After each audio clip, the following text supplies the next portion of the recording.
Evening, Dr. Trita. Hello, how How are are you you? doing? Good in you, good in you. I'm fine. I know I'm Uh, very, very, very early, but I thought, one gets so panicky if all your presenters arrive. So let me just show you I am here. And I will probably put my um, video off again, but I'm here. Is there anything you need me to know before we start? no, we're going to follow the very similar cadence to part one, and you are in that. So, you comfortable? No, Yeah, thank you that's again fine. for joining Yeah, this evening. it's a Hey, pleasure. Mommy. And Hi, I, Leonie. I speak for 15 minutes. Hey, all of Hi, us. Keys.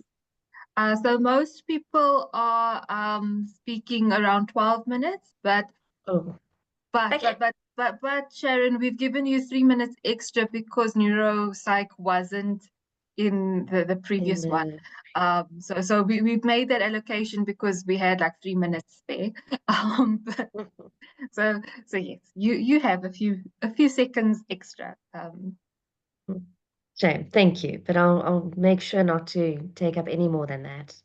It's fine. So throughout everybody, when you see a face that's not mine pop up on screen, that means your 60-second countdown's kind of started.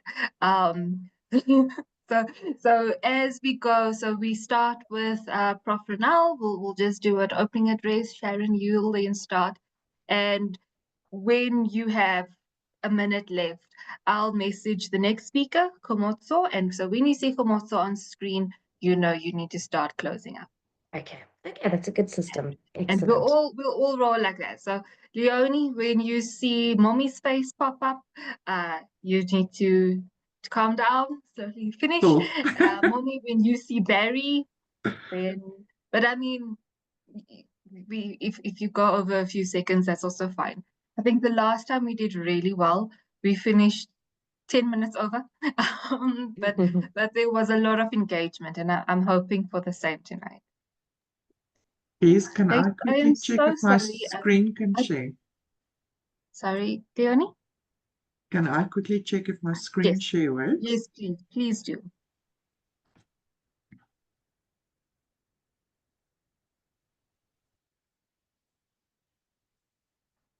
When to do things on Zoom, when Teams. There we Okay, go. We can see. seems Amazing. to work. Cool. Okay, Amazing. thank you. Perfect. Sharon, you okay? Yeah. Yeah, maybe I should just quickly check my screen share. Can I do that since we are early? That's perfect. Um, Um, Let me just, Moms, I'm just gonna chat with you, so you don't have to screen nothing. Perfect. I can see. right. Okay, good. Let me just go to the beginning, but that's fine. I am here. I'm just going to put my microphone and my video off, but I'm right here if you need me. Okay. Ladies, I'm also just quickly playing with some filters. Unfortunately had a a breakout or something. So I'm just going to make myself look a little bit more presentable. That's why I have hair in my face. It's to cover the nasty. Um, Mommy, you're good. Can you unmute yourself? We can't hear you. You see.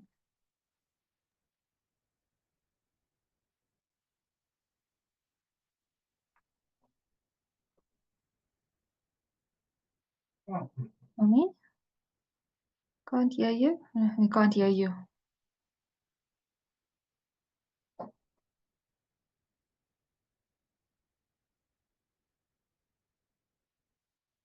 Good thing we early. Maybe see you muted. Let's if I okay, unmute now. No, still can't hear you. Okay, if I try to I can't unmute you. Um okay, so here at the bottom you'll see audio video. Press audio.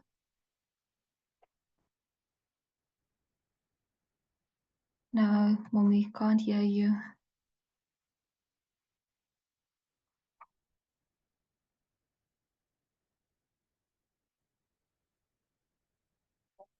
Fatima. Um Hi, Fatima.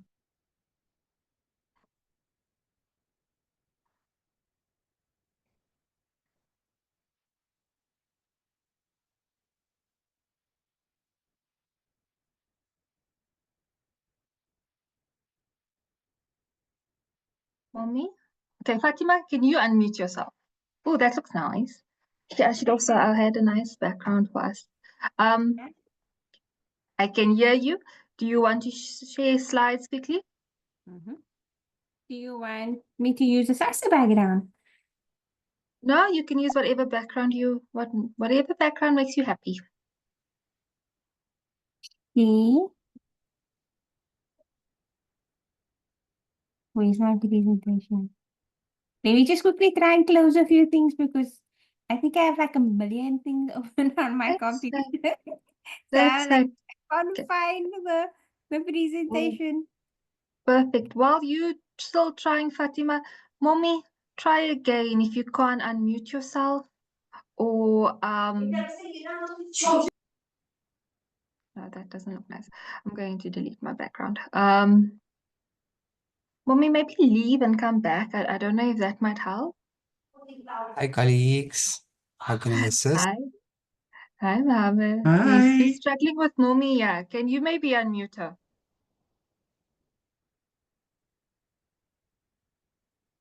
Apologies. Let me try on the side. Let me just pause the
Evening, everybody. My name is Ronald Carolison, and I'm the president of the Psychological Society of South Africa. I'd really like to welcome you to the second part. I'd really like to welcome you to the second part of this Career Compass series. We were absolutely delighted by the first part that we offered on the 3rd of April and are looking forward to hosting this session tonight. If you may remember, the last part was looked at careers and career opportunities in terms of HPCSA, that is the Health Professions Council of Society, accredited registration routes within psychology. And there were so many questions to all the experts who were on that specific webinar. In different ways they do at particular moments. In tonight's webinar, we're going to look at the second installment, which basically asks, well, what are the options if we do not follow the traditional route? What are the kinds of careers that we can still follow where we use our psychological skills? And there are so many, as you will hear today. We may consider in today's session, there will be many presenters who will be speaking about options. There are options like digital marketing, behavioral science, corporate training, research, and many other options. So really, we will also we have asked people to talk about how you can supplement your psychological skills with additional skills or shifts in mindset so that you can work beyond the traditional routes while still drawing on psychology and the skills that you have learnt certainly over a number of years while doing psychology studies. So, with that in mind, I wish you all a very engaging and successful and informative evening where you will be able to draw on and engage with the speakers. So, thank you very much, and thank you to our dedicated team who has put together this exciting webinar. Thank you. Thanks so much, Prof. We have quite a program this evening. We have 5 esteemed professionals on the call with us and only 2 hours. So we're going to go right into it with our first speaker, Dr. Sharon Trutter, who will be sharing a little bit about the day in the life of a neuropsychologist. Thank you very much for this wonderful opportunity to participate in this. It really is such a wonderful initiative, and I'm going to be sharing with you what neuropsychology is all about and what it is like to be a neuropsychologist, really. So, I know the slide is very full, and people always say you don't have too much writing on your slides. But the reason I have quite a bit of writing on my slides is because you're all welcome to this. I will send it to PsySSA for anybody who wants to have access to them, because there might be some valuable information on here for them. And also, I'd rather you listen to what I have to say than you try and write notes furiously. So that is why there's so much writing on here. So what do neuropsychologists do? Well, we measure and examine functions like memory, attention, visuospatial functioning, language, executive function, and so on. And we have tests and subtests that measure each of these and their different subcomponents.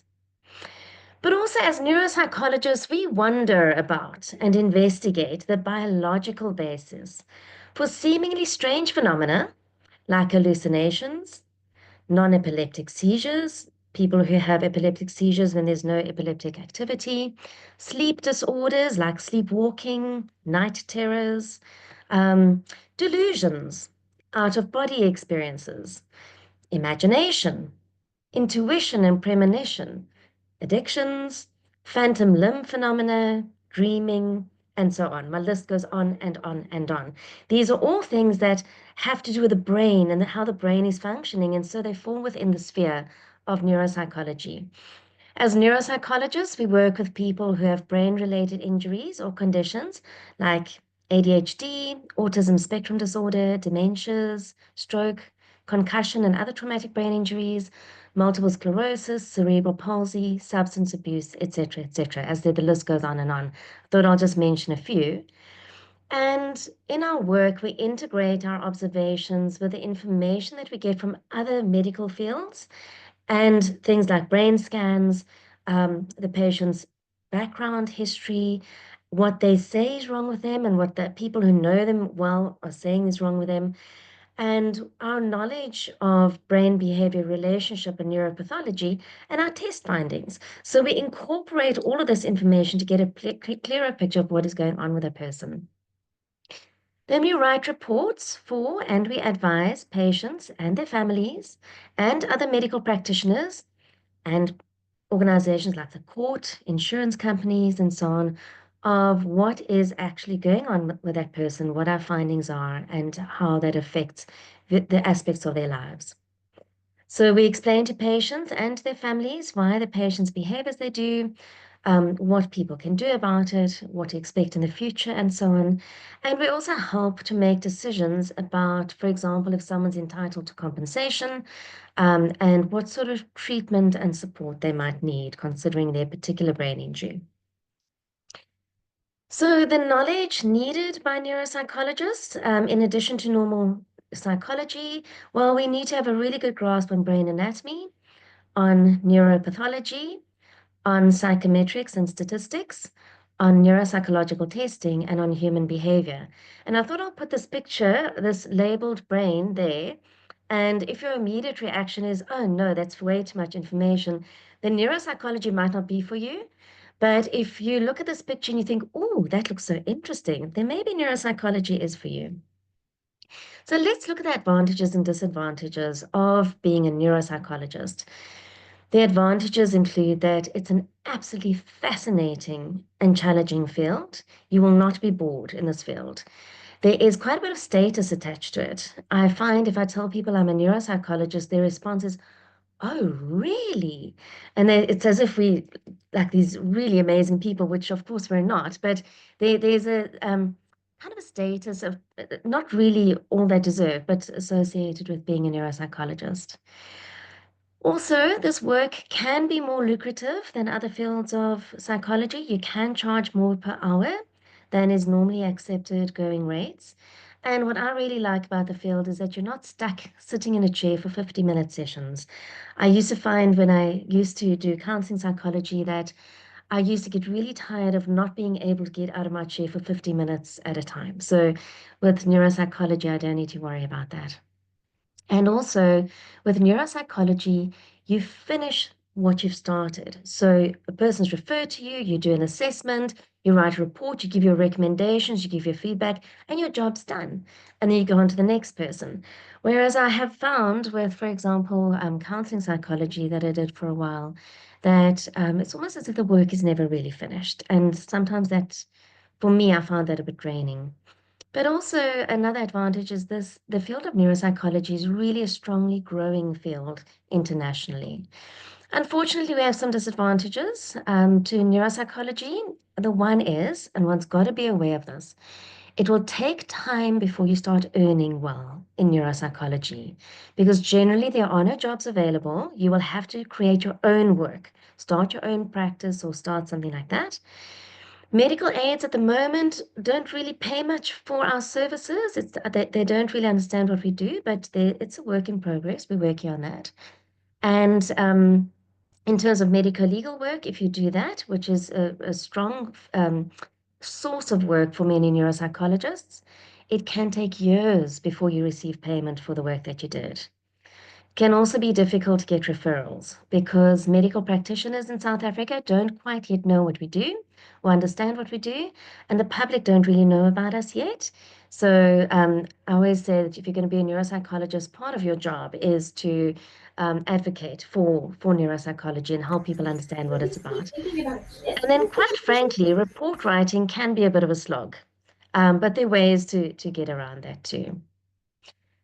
Who would make a good neuropsychologist?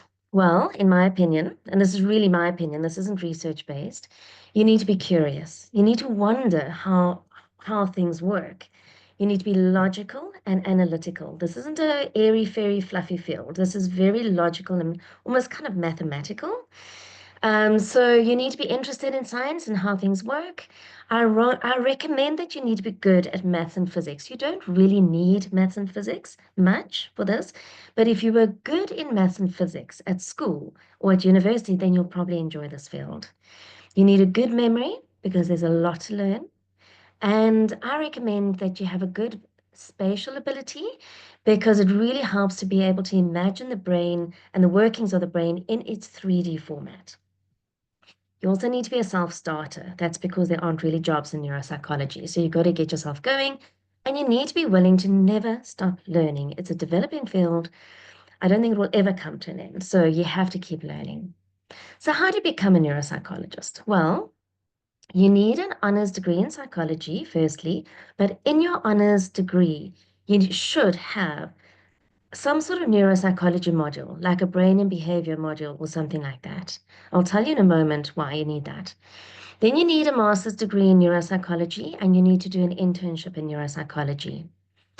At the moment, the only institution offering this is the University of Cape Town, which has a 3-year degree, which includes 2 years of your master's degree and a 1-year internship, which is unpaid. Now, please keep that in mind. This internship is unpaid. It means that if you want to do neuropsychology masters, you need to have money for that year that you're not being paid. NSFAS bursary is not going to pay for that year. So you need to have savings that you can rely on, or somebody who can fund you for that year. The degree also includes a thesis, and unfortunately, they only take 6 students a year. And why I said it's important to do some sort of brain behavior module in your honors year is because it's a requirement to get into the masters at the UCT in Cape Town. My recommendation, these are just my personal recommendations to improve your chances of getting in, because if they only take 6 people a year, it is a bit difficult to get in, and they're the only university that offers it. When you do your honors dissertation, I recommend you do it in a neuropsychology field. I think that will help. Also recommend that you volunteer in places where there are neurological patients, like dementia units or schools for special needs children, and try and do as many additional courses in neuropsychology as you can, and even try and do additional research in neuropsychology. For example, if you do a research master's in neuropsychology, it's likely to improve your chances to get into the masters at UCT. It's difficult to get in. But there are other avenues. If you really love the field of neuropsychology and you want to do this work, and you can't get into the master's degree at UCT, what you can also do and still work generally in the field is you can work in the field of research. So especially if you've done like a research master's and it is in the field of neuropsychology, you can possibly get work in research that still has to do with the same sort of clients. Also, in the field of academia, teaching, you can be involved in the field of neuropsychology. And then importantly, if you become a clinical counseling or educational psychologist, you are allowed to do neuropsychological work. You may not call yourself a neuropsychologist, but you can do that type of work. But you would need extensive additional training and supervision, because you're not only going to touch on it during a master's for clinical counseling and educational psychology. Just a warning, some international institutions offer master's degree in neuropsychology, but before you do that, it's expensive and time consuming. Before you do that, just check that the HPCSA will accept it if you're planning to return and work in South Africa, and you'll probably still need to do an internship in South Africa, so check about the availability of something like that. Okay, thank you so much for your time, and I know we'll have time later for questions as well. You're welcome to contact me. My email address is over here, sharon@neuropsychologysa.co.za, and you can contact me through these other means as well. Thank you very much. Thank you so much, Dr. Tritter. I think we have time for one more question. You did very well with time. If you'd like to ask a question, maybe just raise your hand.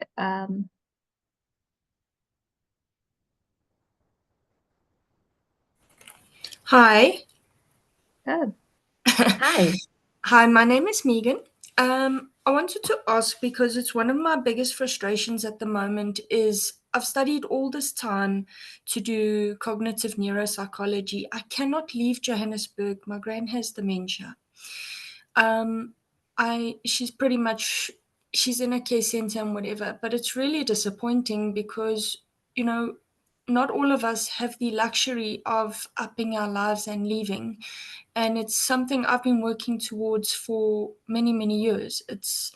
And I don't want to do a research master's. For me, what's the point of that then? What's the point of even bothering with neuropsychology if I can do nothing with it?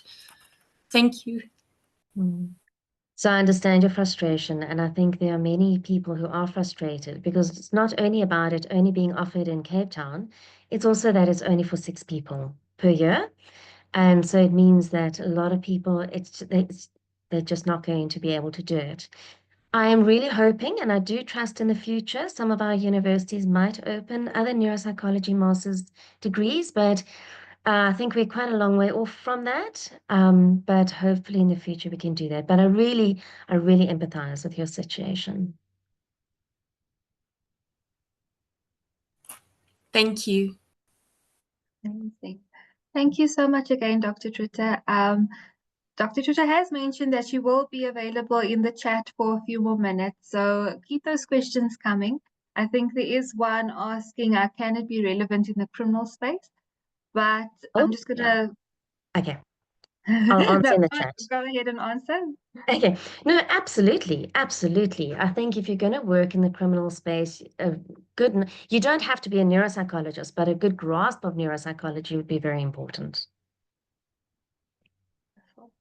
Wonderful. Colleagues, I apologize. It seems as if our second speaker, Homotso, is struggling to connect at the moment. We will come back to her once we see she is able to join again. We're trying to assist on the side. But we're going to move over to our third speaker for the meantime, Ms. Fatima Peters from the Climate and Environmental Psychology Division. And she's going to talk to us about the value of psychologists in this space. Over to you, Ms. Peters.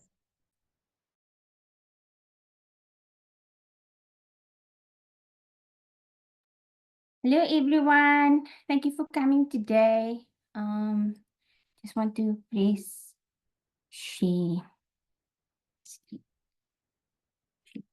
Right.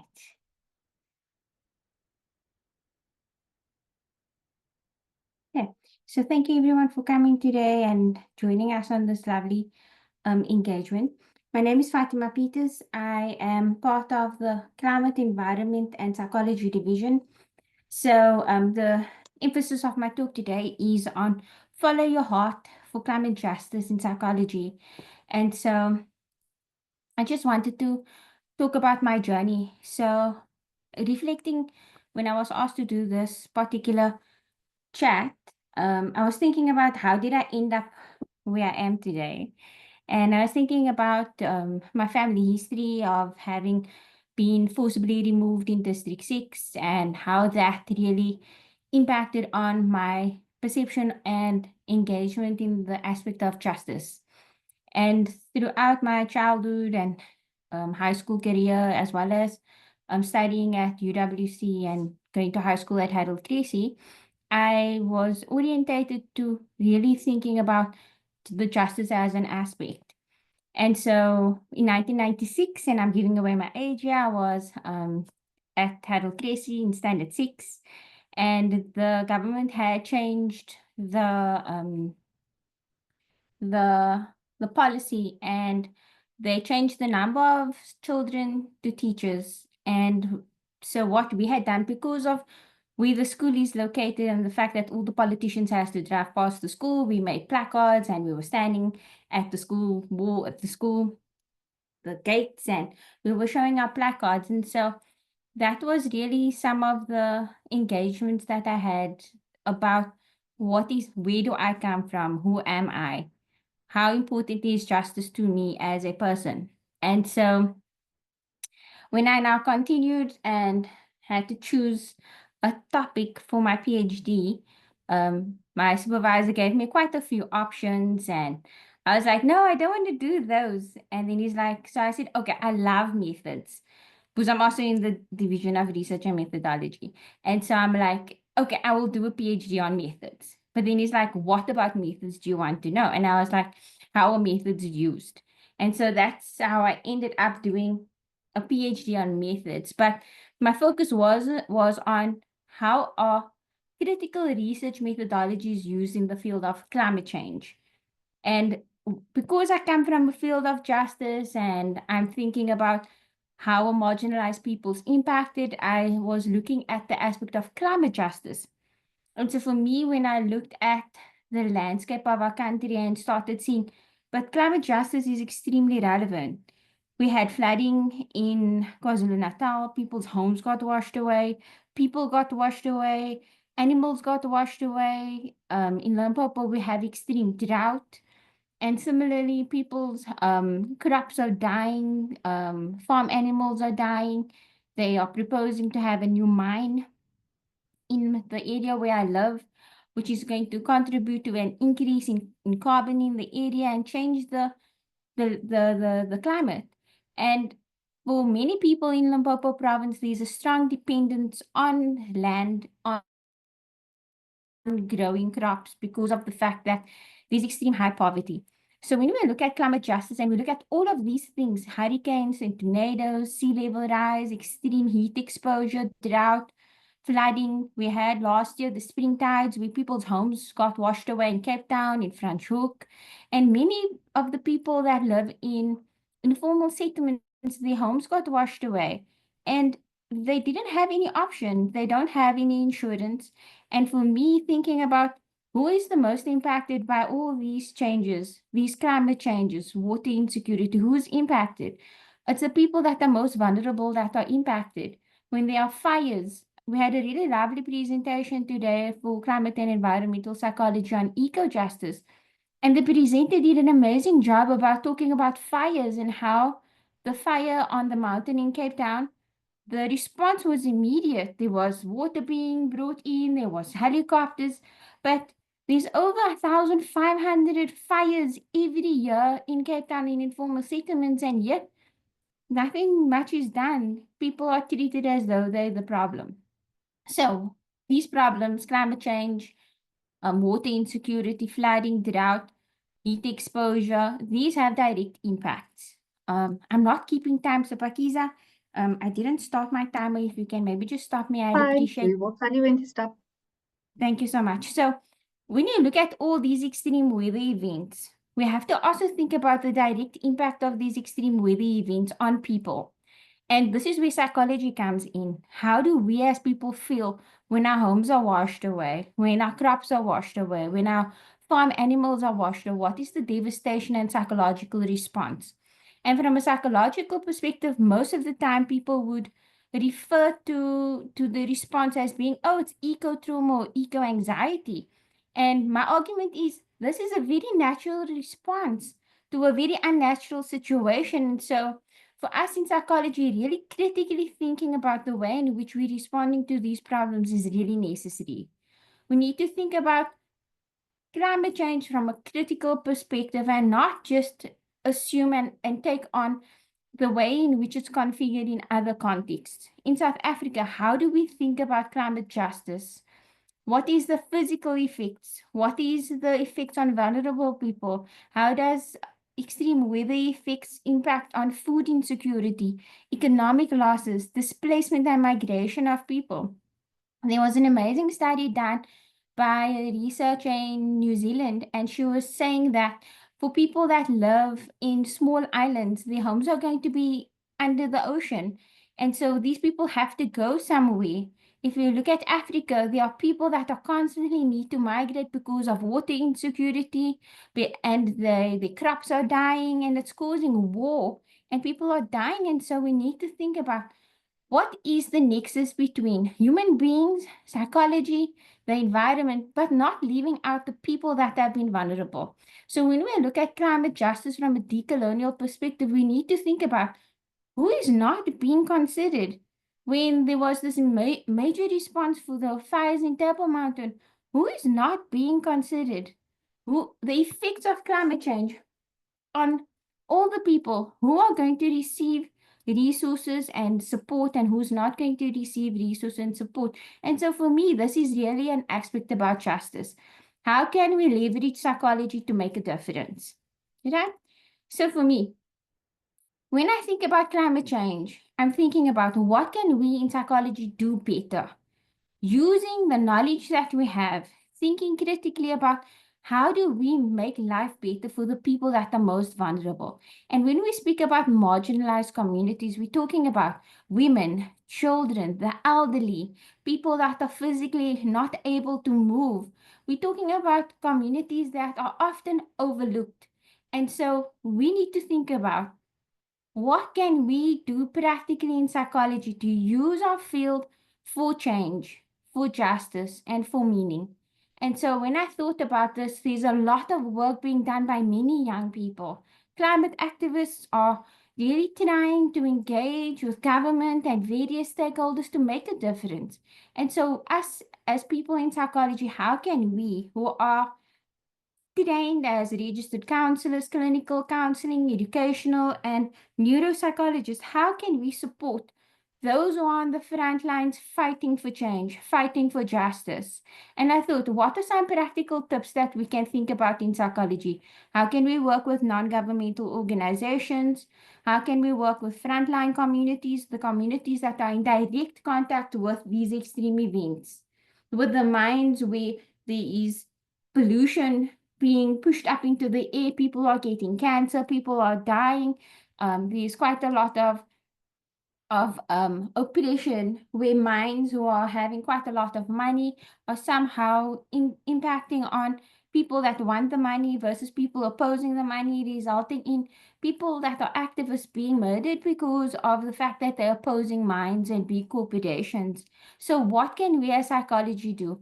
How can we develop interventions, do research, do engagements? How can we collaborate? How can we engage with international partners, not only in psychology, but in other fields? How can we cross-pollinate each other so that we can actually use psychology for change and make a difference? Because at the end of the day, we live in climate change now. We're not going to live climate change in the future. What will our children have in the future? People in the global north are talking about, oh, what about the future? South Africa is having climate change now. Cape Town had almost no water a few years ago. Johannesburg is going through a water crisis. And when we think about these social problems, they're in our direct purview as people in psychology. How can we work alongside communities for change to make things better? And so, because I'm in research methodologies, Prof. Lynn Hendricks is going to be doing a conference from the 30th of September to the 3rd of October on creative and engaged transdisciplinary research for health equity.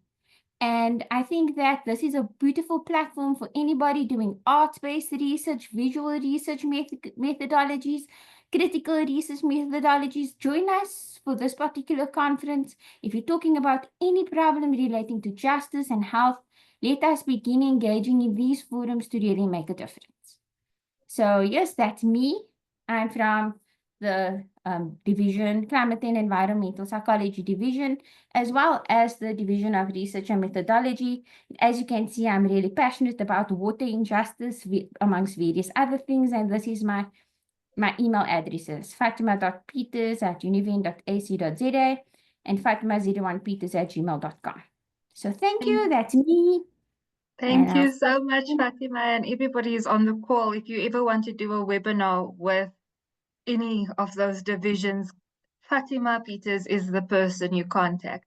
Fatima, we only have time for one question, but Nadine was so excited. She had her hand up. I think you are only halfway through your presentation. Nadine, please ask your question. You are right. I'm incredibly excited. Thank you so much for talking about this, Fatima. It's been amazing. I just wanted to ask you. I've actually been volunteering in conservation groups for quite a while, and I've been involved in a conservation organization that does a lot of work in South Africa, and they're very focused on doing research in a community outside of the reserves before they get involved, so that all the work that they do benefits the reserves as well, and to better improve reserve and local communities. They also aim on hiring people from the reserves. And so with that often comes a lot of research, and it has been very much a dream to be able to assist them from a psychological point of view, because they look at things like, what is the best solution for that specific community? A lot of what you've spoken with, taking them into consideration and into their context. My question to you is, what would be a good, can I say, career progress in this? I'm hopefully completing honors this year.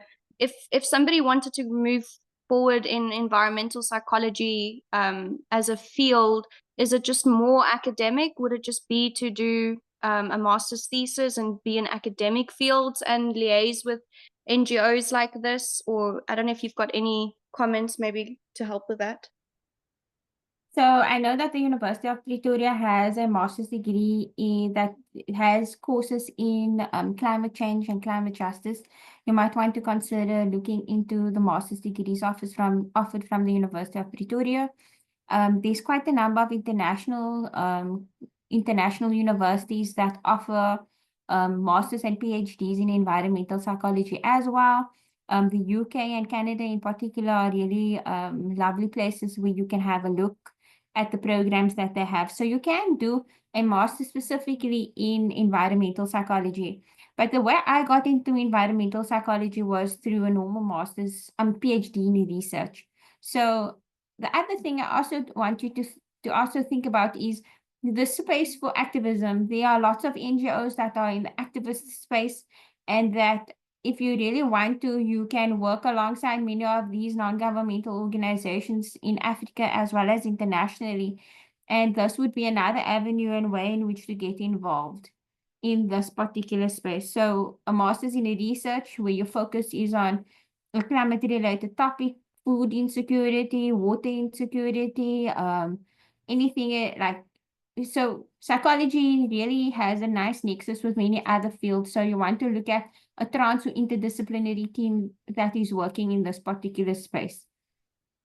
So good work for you doing work around the conservation area. We also have some conservationists on our executive. So if you want to join us afterwards or email me afterwards, I can put you in contact with the executive member that actually works with wild lions. Don't know if you know wild lions, but she works with them, and yeah, that's my input. There's lots of masters nationally and internationally. That's wonderful. Thank you. I'll definitely be popping you an email. Thanks so much again, Fatima.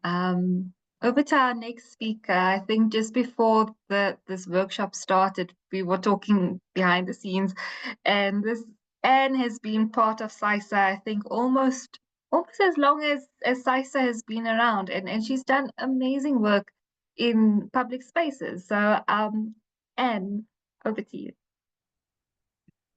Hi, colleagues. Thank you so much, PsySSA. Thank you for the invitation to present tonight. It really is a great privilege. It's so great to be sitting amongst colleagues, new and old to the field. Thank you so much, Mohammed and Fatima and the PsySSA office, for just putting together these awesome workshops. Just before I get going, just want to check, can you see my screen properly? Perfect, Anne. Is the whole screen coming up, or is it in presenter view? It's in presenter view. No, we can't. It's not yet in presenter view. Put it into slideshow, Anne. I'm just struggling to access it because there's a sign here that says that the meeting is being recorded, and I can't get behind it. Let me just. There I we think go. if you say okay, Okay, to all right. Now I think I've done it. So is that Perfect. working, folks? Perfect.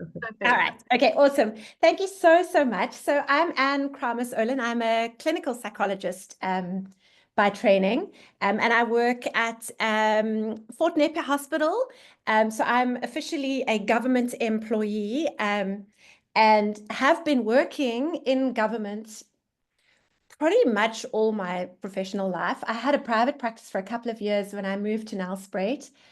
But I have to say that although the money is not bad in private, I have really just loved working in the public service. And I feel very privileged to have been able to work in the public service and to keep working in the public service. And I think what is just so awesome, or what I love so much about my job, is that I have all sorts of forensic opportunities, research opportunities, teaching opportunities. We run an internship training program. There's all sorts of collaborations with UKZN for teaching opportunities. So it's just, huge privilege for me. And I really want to share some thoughts and some insights. PsySSA asked me specifically this evening to share some thoughts around my forensics path. So PsySSA, I am going to be talking quite a lot about my forensics path. And part of what I'm hoping to kind of highlight in my presentation is the intersection really between psychology, law, and human rights. And this is the kind of intersection, I guess, that I'm sitting at now at this point in my professional career. And I think for all of you that are interested in the field of psychology, it is just such a privilege to work in this field. It's such a privilege to be able to provide services to people in the public service and in the private sector. And I also just want to quickly advertise, not quickly, I'd love to take longer, but I know that I have some time constraints. The Psychology and Public Service Division is a division to which I belong. And, you know, obviously we're always looking for people to join our division. And we really do want to assist, support people working in the public service. So please go onto the PsySSA website, check out the PIPS website and consider joining our division. Just by way of context, of course, in as much as Pakiza, you've asked me to talk about my forensics path, there is no separate registration category for forensic psychology. The Health Professions Council has considered creating a specialized registration category for forensic psychology, as they did with neuropsychology. However, currently there is no separate registration category. So if you are an educational psychologist, a counseling psychologist, clinical neuropsychologist, industrial psychologist, within your scope of practice, you can do forensic work. Of course, this might change in the future, perhaps in the coming years. Before I move to the next slide, you might be wondering about the shape-shifting image there. I think what's so exciting about psychology and the field of psychology is this ability to shape-shift. If I reflect on my sort of personal journey, I started off, you know, just loving working with kids and adolescents and their families. And then I got really into neuropsychology, and I just loved working in neuropsychology. And then I worked in psychosocial rehabilitation. I landed up at Fort Napier Hospital, where we provide services to state patients that are ordered by the courts to sort of long-term treatment care and rehabilitation. And so I developed an interest in psychosocial rehabilitation and did some publications there. And then on to forensic work, legislation, and human rights. So you can kind of reinvent yourself over your sort of professional life trajectory. And I think that is just really super exciting. So well done for choosing this, this profession. I think, as I think Sharon was sort of saying earlier, there are a couple of trade-offs that come with working in this profession. And I think what's really important is to maintain connections, like through university, through your honors and master's class, just maintaining connections. Just appreciating the value of mentorship. If I think of my mentors, Doug Wassenaar, Anthony Pillay, there are so many mentors who have really been seminal in my professional development, and I'm just so enormously grateful for those opportunities. Maintaining professional networks, belonging to an organization like PsySSA has been incredibly freeing for me working in the public service, because if I want to, you know, make a comment about something as just one human being, it doesn't have the gravitas. But if you can author a letter and send it through the president of PsySSA, the Psychological Society of South Africa, suddenly you have some gravitas. So it's an amazing tool for social justice, for advocacy, for education, and so on. Just also seizing opportunities. You know, when you get asked to do something that scares you, the more it scares you, the more you should grab onto it and say, well, yeah, I'm going to do this. Remain engaged in the profession, in society, in communities, globally, looking at geopolitical issues, broader climate issues, not looking away, not turning away from injustices, building ladders and giving back, making sure that whatever information we learn and gather in our professional lives, we share that and we extend ladders and we elevate our colleagues in the field. Obviously, a culture of lifelong learning is absolutely essential. I think if you're going to be in this field, you're going to have to read for the rest of your life, because science is changing every day. Best practices are changing every day.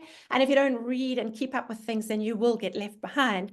And then lastly, before I get into the real meat, and I realize I've talked for 5 minutes already, this culture of volunteerism. We have to give back to our profession. I know we need money and we need to get paid for the work that we do. And you know, that's really important because we've got to put food on the table. But we also have to give back to our profession and our communities. And we don't need to always be asking money for that, in my opinion. So I'm going to jump into the kind of the snapshots of what I want to share with you this evening. And the first thing I want to talk about just very briefly is an opportunity that I had a couple of years ago to get involved in a court report manual and training program. And this was just terrifying to me. I didn't have a lot of experience in forensics. I just moved back to KZN after having a private practice and doing some work in a regional hospital in Mpumalanga.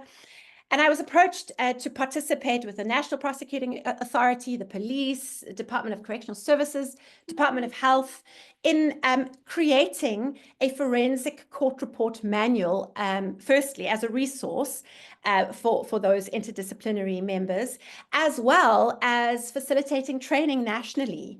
And so, yeah, terrifying as it was, myself and many colleagues, in fact, from PsySSA were also involved in this court report manual. And it just gave amazing opportunities to collaborate, to talk to lawyers and advocates and the police and social workers and all sorts of professionals in the forensics field. And so we put out this manual that has 34 collaborators. I mean, what a privilege. 26 chapters, 15 annexures, and 486 pages.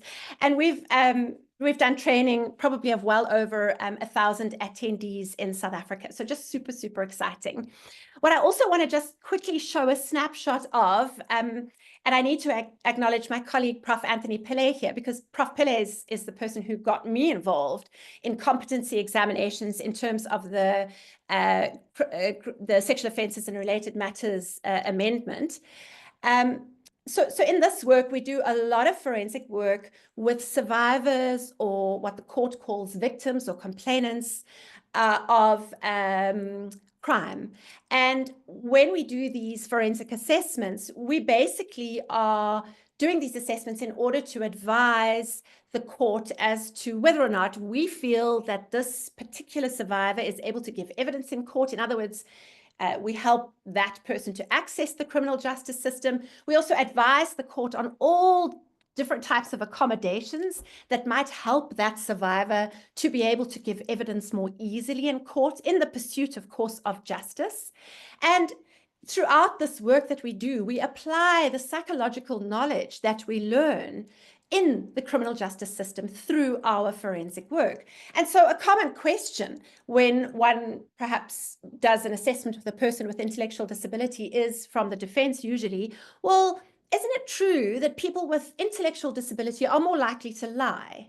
And you can see how that sort of, the kind of implication there's a lot of stigma and prejudice and the implications there around kind of pejorative thoughts about people with intellectual disability. And we can use the science to explain to the court that, in fact, lying is a far higher complex cognitive process. And so, in fact, people that are more typically developing are more likely to be able to lie and actually sustain that lie. So that's just a simple little example of how applying what we know about psychology can be helpful in the work that we do. I'm going to move on because I'm looking at the time and I'm going so fast. I also just want to quickly talk about the National Health Insurance. So this was a collaboration that we did with Dan Hollander, Santosh Pillay, Sharon Klenkes, and it came out of a PsySSA Congress. We had a roundtable discussion about the National Health Insurance Bill. And there was so much impetus to sort of comment on the bill and bring our psychological knowledge to the bill that we authored a paper which we then published, and we even had the opportunity to present our paper in Parliament. We had a well, we didn't present the paper, we had some parliamentary discussions that emerged out of the paper. And so that's another example of how we can apply our psychological knowledge in broader spheres. We've also done some work with Prof. Pillay on voting rights for persons with mental illness. So currently, people who are declared by the High Court to be of unsound mind, or what the court refers to as mentally disordered, in other words, state patients, they're not allowed to vote. People that are in prisons can vote, but not state patients or people that are involuntarily committed under the Mental Health Care Act. And this is objectionable and discriminatory. And so we were able to make a submission to the Electoral Commission through PsySSA to challenge some of those, that discrimination. I just want to check, Pakiza, do I have any more time, or am I done and dusted? You are done and dusted, but if you have Thanks. like a takeaway message for us, you can go ahead. Thanks, guys. All done. Thank you. I think we just need to apologize to all of the presenters. What we're asking them to do today to really summarize their whole job and their path in 10 minutes is just not possible. But thank you so much, Anne, for sharing the insights that you have. Anybody who has interest and wants to know more about what it is that Anne does, I'm seeing there are questions. I'm sure she will answer them in the chat. But please, PsySSA is doing a workshop on the 4th of June. It's actually Anne and Prof. Anthony Pillay. They will be running this workshop on assessing criminal capacity in children and adolescents. So if this past 10 minutes or so has excited you at all, please sign up for that workshop. Yes. Thank you again, Anne. Thanks, There's so much everyone. you need to go through, but thanks. Thank you. Right, we're going to take a little bit of a breather from the heavy stuff like public service and climate, and we're going to move into research in the insights industry. This is our chair from the research division. Leonie, over to you. Thank you, Keith. And hello to everyone. I'm going to share my screen, hopefully, in a moment. And that should hopefully show. Fantastic. Just go to full screen. Okay. Right. So I wanted to start by just saying that we do research to understand and make things better, and ultimately for people, better for people. And so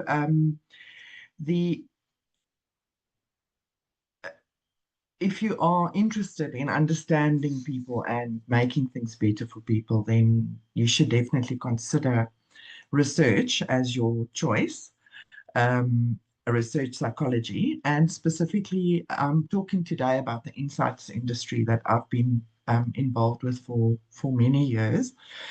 So hopefully I'll give you an idea. I'm going to talk about what it is. I'm also going to talk about my path to get to that, and some of the options available. I want to spend a little bit of time on the decisions that you can make and the options available to you and the choices you can make. And then also what it takes to be part of the industry, and also why at all one would want to be part of the industry. So I will, given the time, rush through. So, but I will share the slides and I'll share my notes to the slides because you will see that I do things quite visually. So first of all, just what the insights industry is. I've summarized it as a kind of start to finish, but each of these blocks of things that happen in the industry can actually be a business in its entirety. We usually start with identifying needs and problems and questions, and that can be either about individuals or products or services or communities or organizations. So any needs or problems or questions that relate to people is where we usually start, and then the research process. Those of you who are familiar with the research process will recognize some of this. But we then select sources that have the information we need, whether it's data that's already been published, or these days Google Stats, Google Analytics has a lot of information wherever you go for that information. And it could also mean speaking to people, to actual human beings, and not just to AI.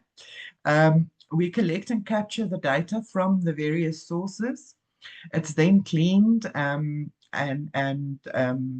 prepared basically for analysis. Then the data is analyzed and the results of that analysis is analyzed. The results are then visualized and shared.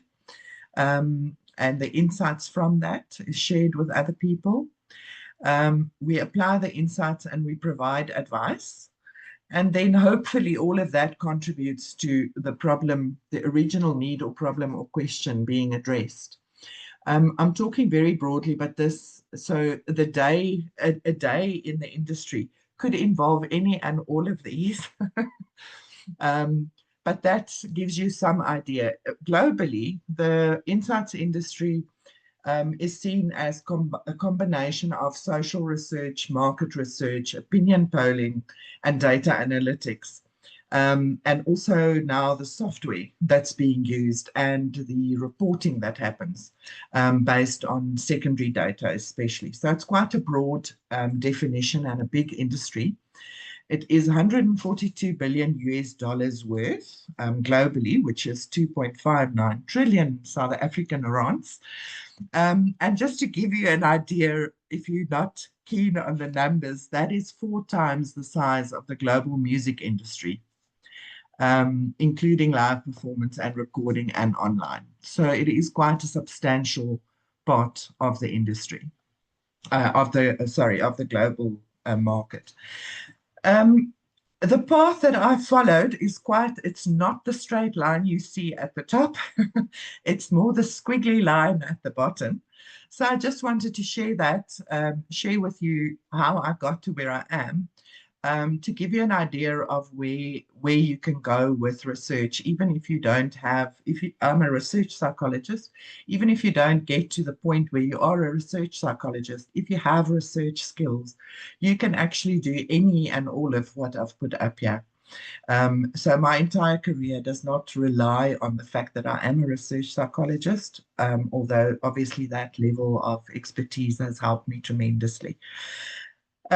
I started for 4 years at the University of Joburg doing a communication science degree that included psychology, and then moved on to my honors year.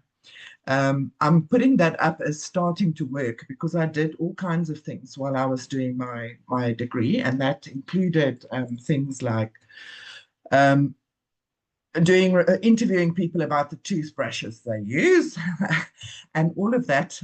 So that was kind of my first touching on research during my undergraduate studies. I also counted cars next to the road for an engineering company so that they could predict traffic patterns. And I also captured data for them. So right from the start, I kind of got pulled into research and I really enjoyed all parts of it. I then went to Nelson Mandela University to do my master's in research psychology. So I went through that horrid, that everyone goes through, the selection process. And again, part of the work was supervising students, teaching undergraduates, and also doing research projects, community-based research projects. Then I went and joined a non-profit organization, a non-governmental organization that trained teachers, and I worked in the curriculum research division, doing program evaluation, doing curriculum research, developing databases, and also managing the research staff there. I then joined, the first kind of time that I got to the insights industry was about 7 years into my career, when I joined a private company in Pretoria, and I worked there for a couple of years, mostly doing research, so writing proposals, managing research projects, data analysis and report writing, managing some of the research staff. And then on the side, I kind of did some undergraduate lecturing at University of Pretoria, and helping the Masters and D students that knocked on my door to ask for additional supervision when their supervisor could not assist them adequately due to their own workload. And all of that brought me to starting my own research company. And I did that for a long time, for about, a little bit less than half my career. But so for 16 years, I worked in my own company that was also a research company. So that was quite a wonderful experience. I sold that company in 2012 when I started running the Market Research Association of Southern Africa. It's the professional body for the insights industry in Southern Africa. And I also at that point became the representative for the global insights industry body in South Africa. And they have about 12,000 members in the insights industry, and also more than 135 countries globally. So that gave me a lot of exposure to the global community. And then the African Market Research Association, we set that up while I was still with SAMRA, also as a professional body kind of over the whole of Africa. And then lastly, I then kind of took a break and wrote a magic realism novel, but it was based on psychological content. So I did a year of research about the impact of violence, and the way that I communicated the findings was through a magical realism novel.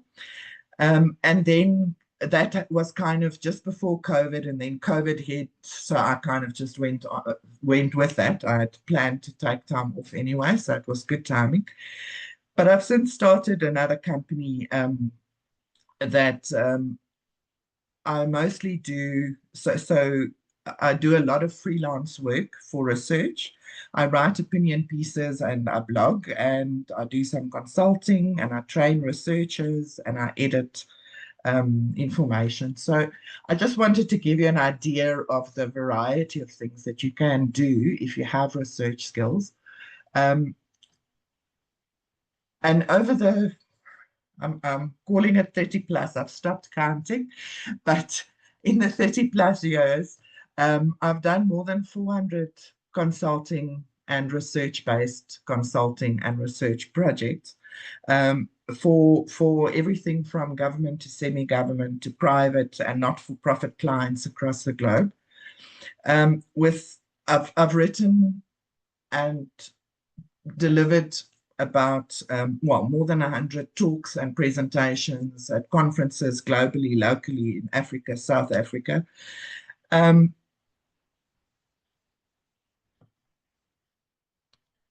Since about 1993, so I hadn't even finished my studies yet when I started doing that. But I've also edited more than 100 articles and conference papers and so on. So all of that I've built on research skill. I've worked in all of these. So if variety is your thing, then research is your thing. So these are all the client industries that I've worked with. So to give you an idea of how you can apply even psychology, research psychology, and psychological research are applied in all of these fields, and I've worked in all of them.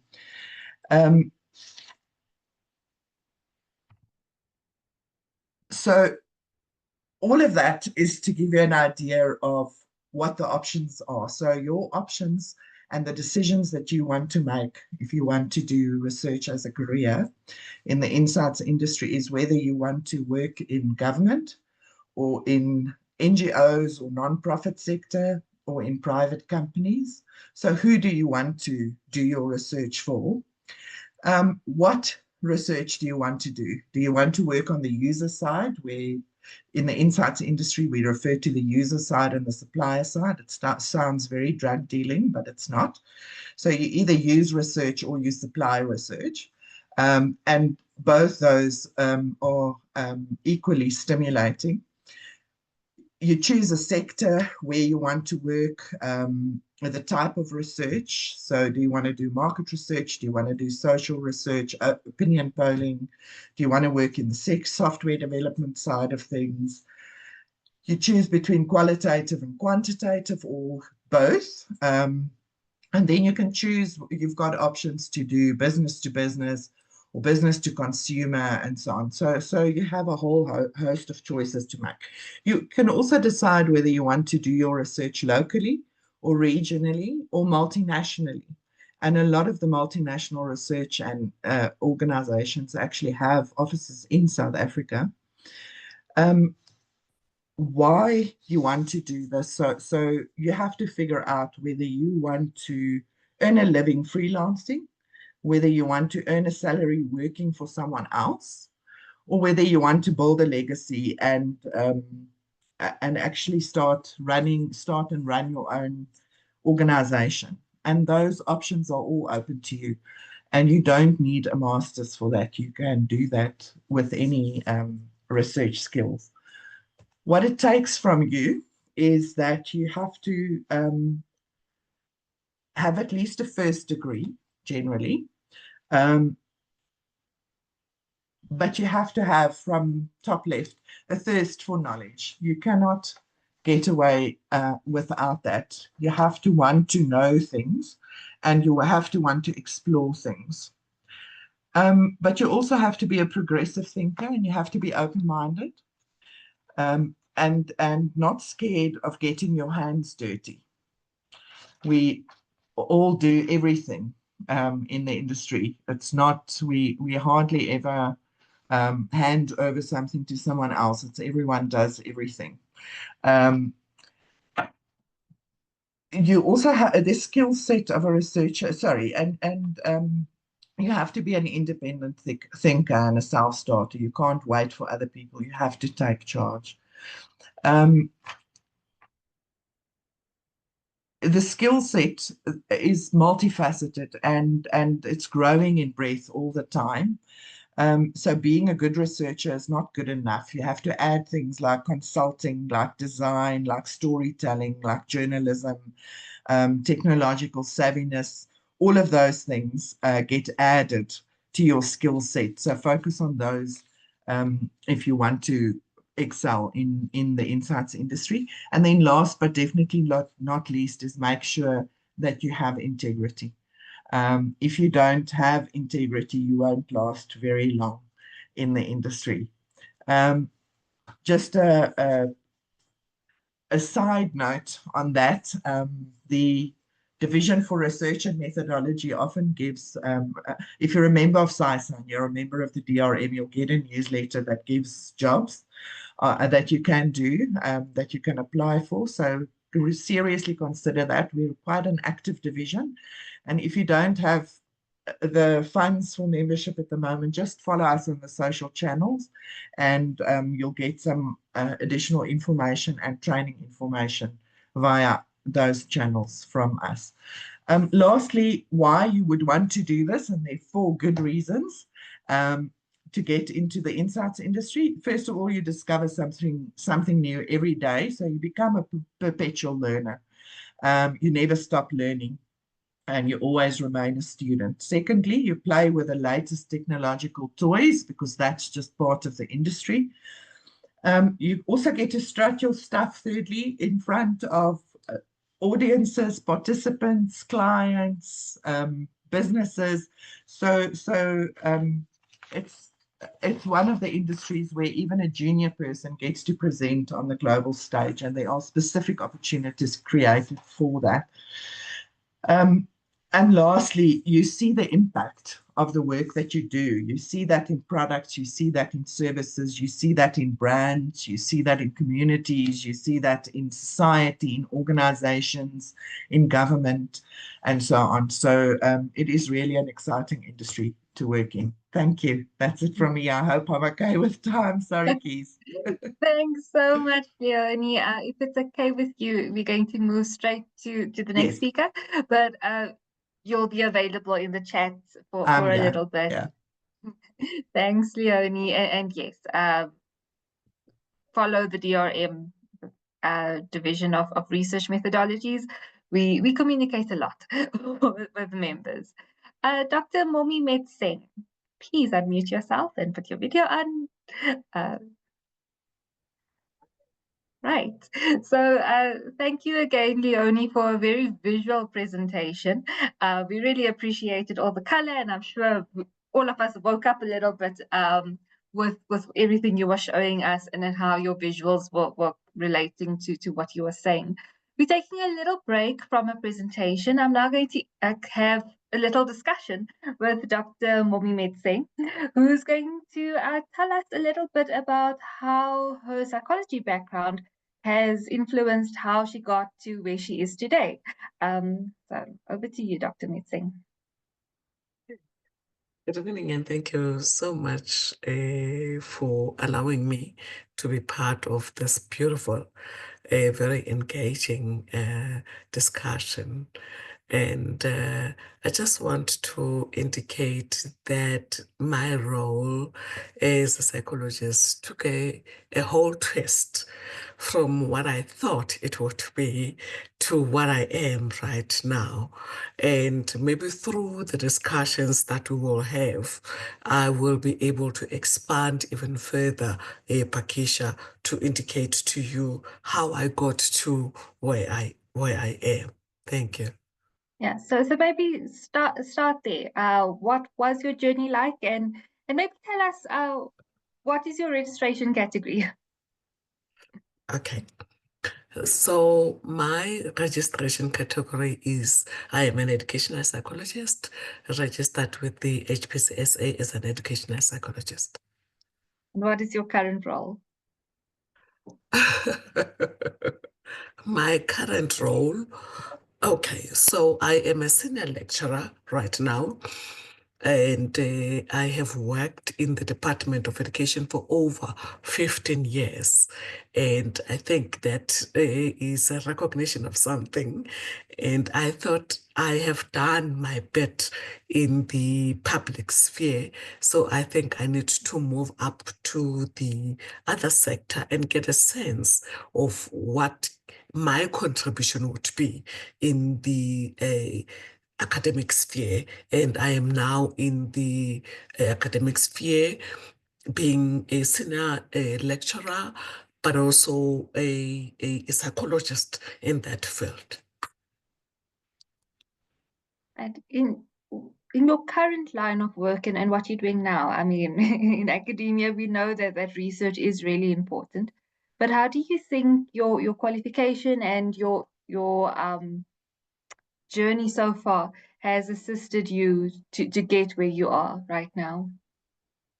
Thank you so much for asking that question. So in my thinking, I believe that research and data analysis are very crucial, especially when advocating for policy change or developing contextual relevant intervention. However, because I'm a member of a decolonized psychologist, which is a division in PsySSA, and by the way, please join the decolonized division. We broaden what counts as valid knowledge, storytelling and oral histories, the lived experiences and the indigenous knowledge systems must be treated as legitimate and, I believe, the sources of data.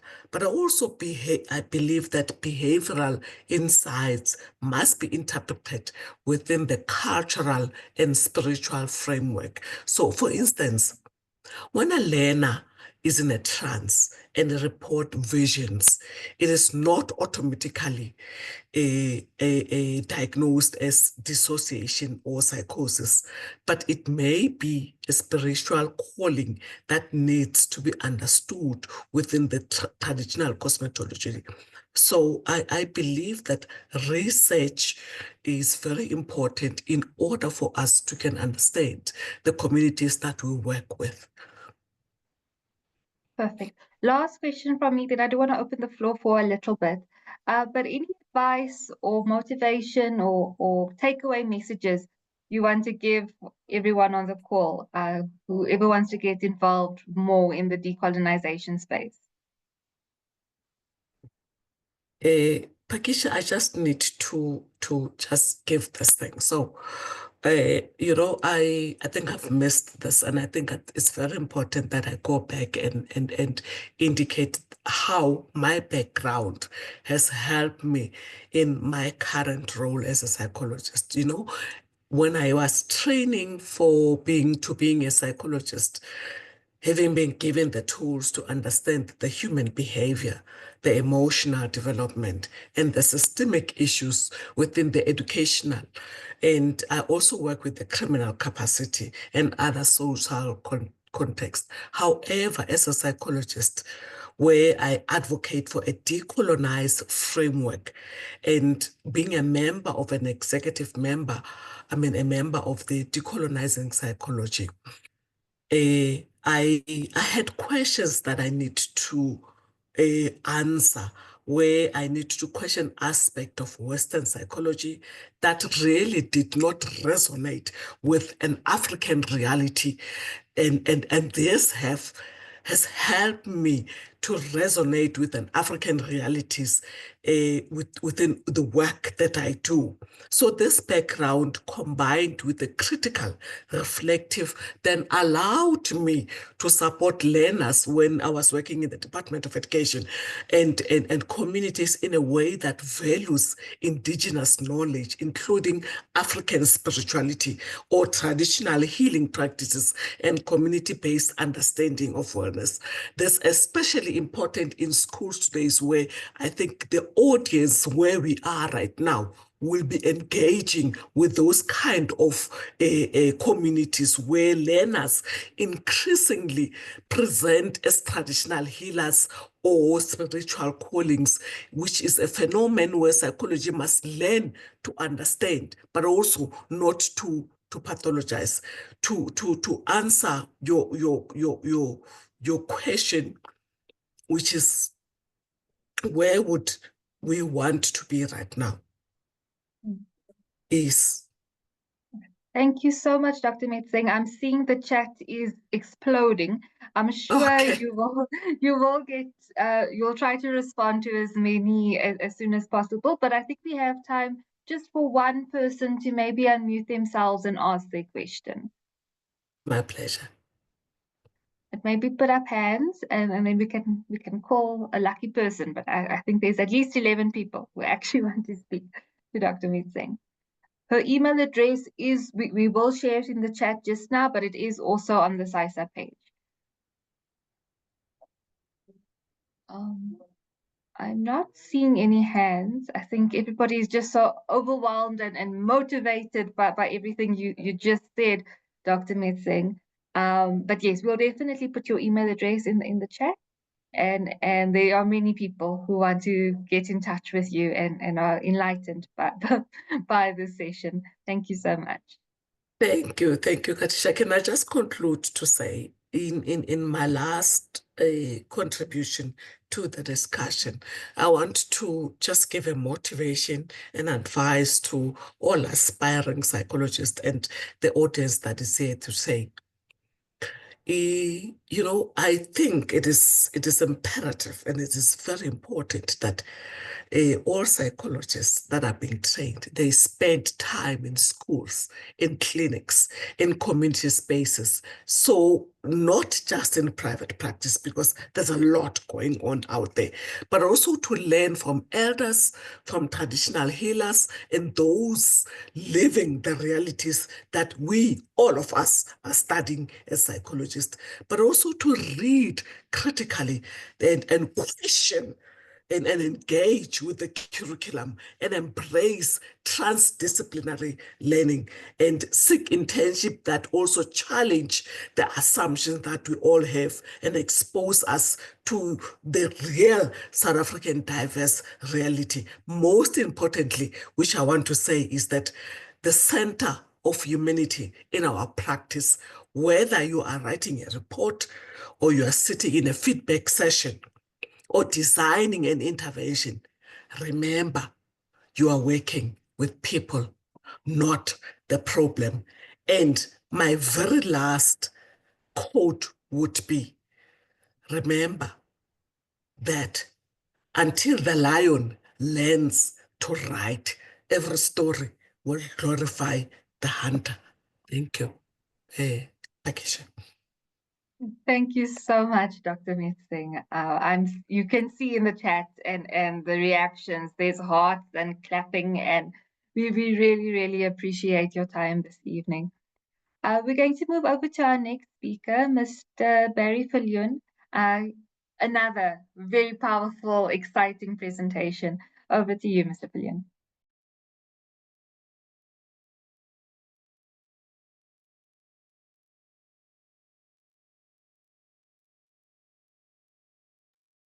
I think you are still muted.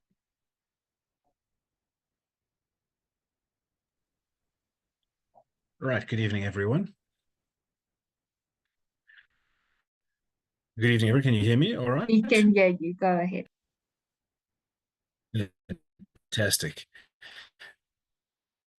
So, my name is Barry Viljoen. I'm a clinical psychologist. However, what I want to speak about tonight is about a different career option. And I've been monitoring the chat, and I think I want to also touch on the fact that I understand there's a lot of disappointment and frustration that people can't get to where they want to in this field.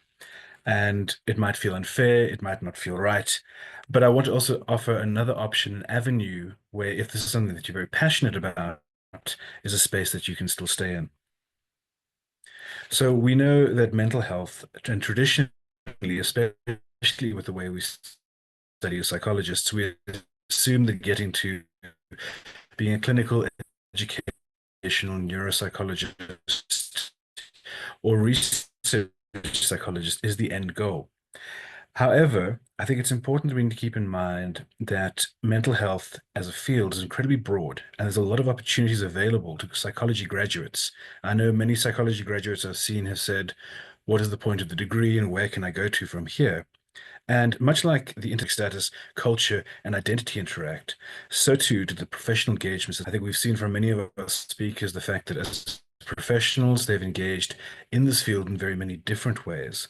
But also, so too can you as a graduate. And the diversity of mental health issues and the treatment of modalities call for a broad and wide engagement of expertise that can often lead to the creation of multidisciplinary teams, as we know, because we know that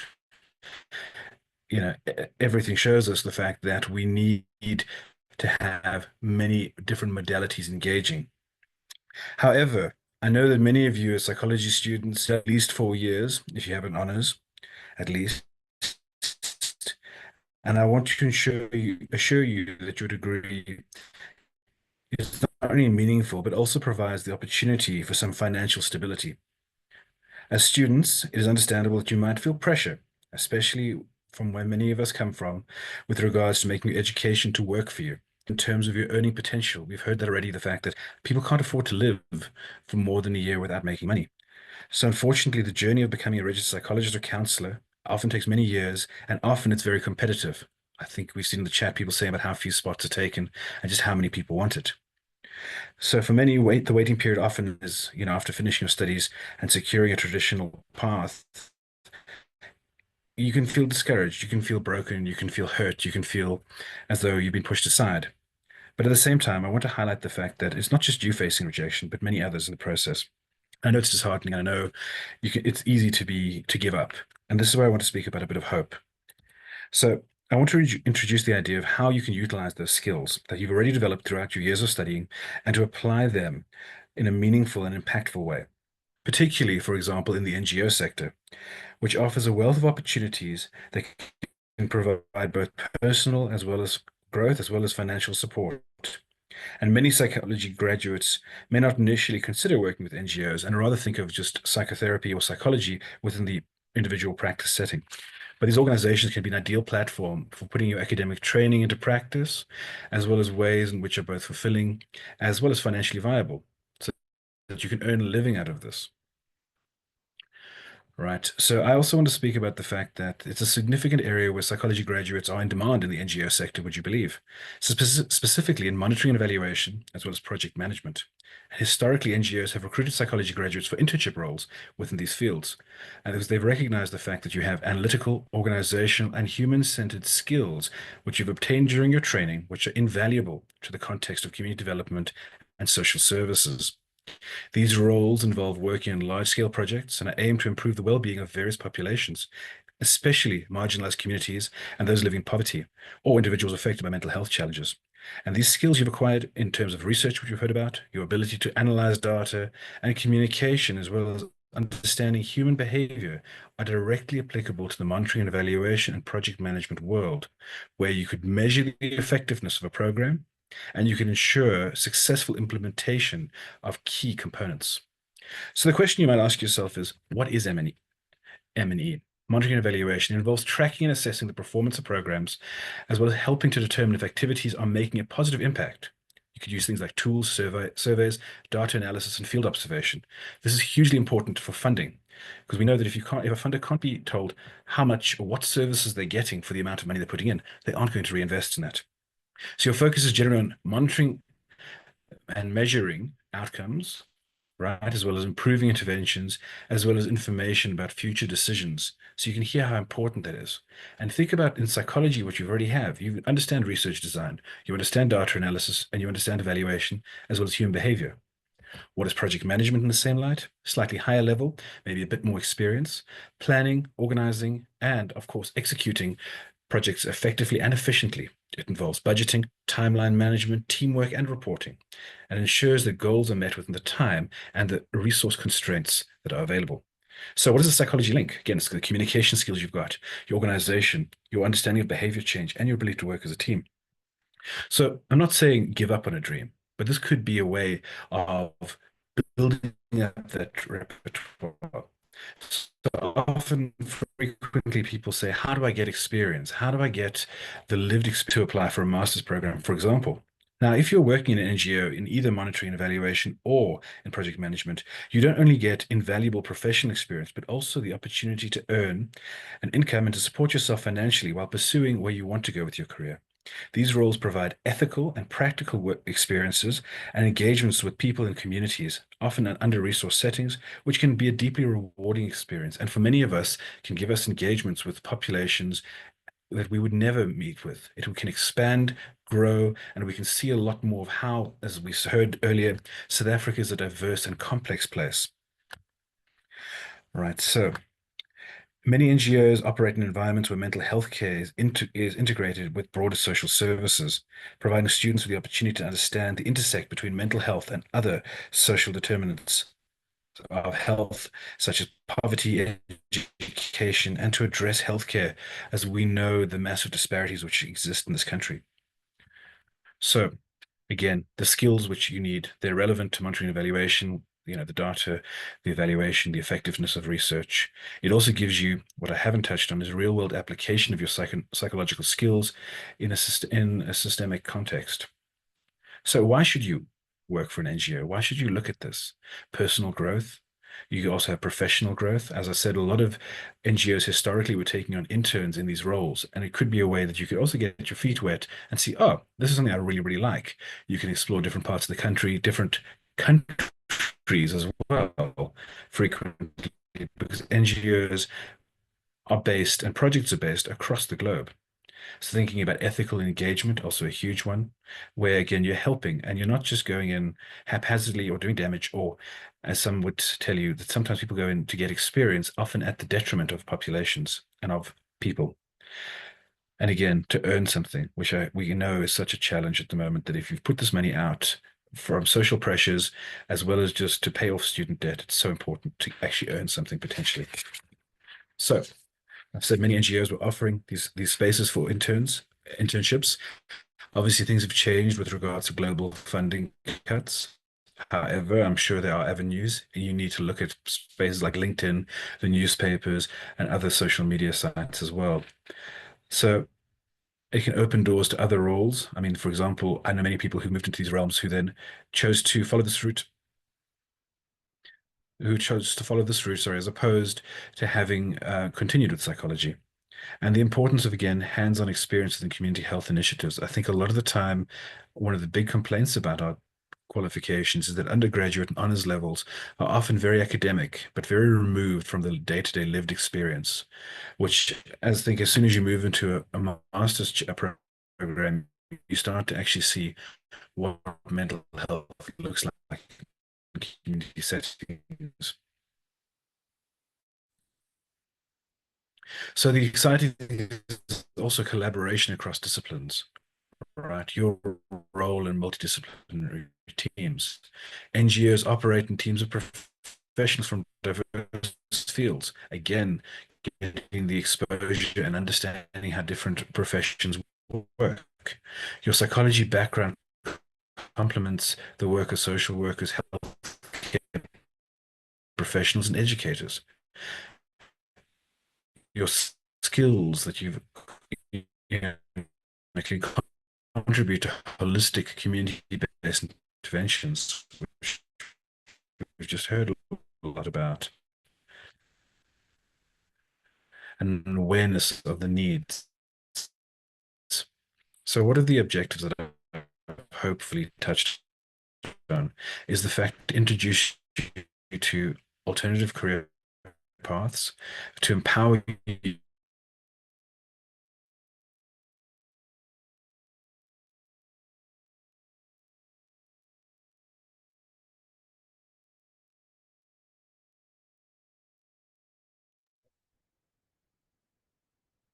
I'm not sure if it's me, but we might have lost Mr. Fillion. I think his connection, Pakisa, there's an issue. Yes. Okay. Let's maybe give him a few seconds to try to reconnect. It looks like we've lost him. Looks like we've lost Mr. Fillion. Apologies about that. We will try to get him back and share his concluding comments. I think for now, for the sake of time, let's move over to the next speaker, Dr. Ewald Kraus. Most exciting, I mean, this evening has been one exciting topic after the other, after the other, after the other. But I think we all have been touched by AI in some form or the other. And that's what Dr. Ewald Kraus will be talking to us about. Over to you. Thank you so much. It's lovely being here this evening with you guys. And just a couple of thoughts and reflections maybe on psychology and the world of AI. Right, Kiza, can I just confirm, is the presentation visible? Yes, we can see. Thanks. Wonderful. So the title that I've got on screen is Navigating a 20-Year Career in Psychology and Embracing Technology and AI. And I want to start with a reflection saying that 20 years ago, I was an intern. I was sitting, doing research, trying to look towards the future, saying that, what does the future hold? All these beautiful career aspirations, plans, goals, ambitions, and never once in that reflection did I ever embrace technology as a possibility for my future. Today, I can't work without artificial intelligence. I can't work without technology. And the big question that one I have to ask is, how did I get here? Now, I have to bring in a quintessential movie reference, Terminator 2. This is the first time ever where I heard the word artificial intelligence, and all the fears that were associated with artificial intelligence and what could happen if this beast is unleashed was part of, horror stories. And now thinking about it, it's the unknown. It's when we encounter something that is new and unfamiliar to us, I think people gravitate towards two ends. One is we reject it completely or we embrace it. And part of what I now reflect on as my career over the last 20 years are three key career themes. And I think it's relevant for this conversation here this evening with young students, with early career practitioners, and just maybe showing you how some of the challenges that I've dealt with in my life, shaped who I am today. The one reflection that I've got is a career theme is a real preoccupation with helping people better understand the world of psychology and human behavior. I think right from the beginning that was ever present. Another career theme that is important for me is helping decision makers. Here I'm specifically referring to policy developers, budget holders, management, access information about human behavior. One, in a form that quantifies human behavior. Two, in a format that could be understood. I think that's really critical. And really creating insight into factors often overlooked, ensuring access to psychological services is demonstrated. I am passionate about psychology. Right from the beginning, my heart is in psychology, and whatever I do, I always try and reinforce the notion of the critical and scarce skills that psychologists can bring to the table. And the last career theme here is I've got an overly enthusiastic approach to finding solutions to problems. Despite my often limited skill set, when people ask me, can we do this? I will most often say, yes, we can. And then I try to find ways that we can get that in place. So my career was, again, as many people have unpacked here this evening, it started in 2006. Well, that's when I registered. So 2005 was my internship here. And first and foremost, work in the NGO, working with HIV positive patients and the antiretroviral program. From here, I moved into contract work for the Western Cape Education Department. Then I started private practice and I did my PhD. I developed a company or registered a company that did in-service training. Went back into the education sector after finishing my postgraduate certificate in education, and I became senior psychologist. And for those of you sitting here, that was my first permanent appointment, 10 years after registering as a counseling psychologist. So that is, I think, really relevant. From here, I went abroad for a couple of years. I worked in New Zealand as a psychologist and then became a service manager in 2020, and then came back to South Africa for one position. And this is the position that I currently have. That is to make a difference in psychological services, specifically within the public service sector. But it has not ever always been smooth sailing. I think one thing that we do realize is that each of the careers that I had, each of the positions that I held, I encountered a particular problem, a difficulty, a challenge. And each of these challenges really shaped the way that I made decisions and moved on to the next position. For example, when I was in private practice, I realized that one of the key things is that we need to diversify our income. So you can't just wait for clients to walk through your door. You have to start thinking, all right, how do I take training into the field? How do I take something that I know is needed into the field? And that is, again, I'll share this presentation with you afterwards. I'm not going to spend too much time on this. But the journey, my career journey, at all the given points that I've listed, had helping people understand the role of psychologists as a core deliverable of the work that I was doing.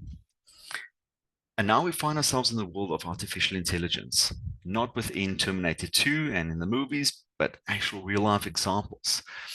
And we see artificial intelligence all around us at the moment.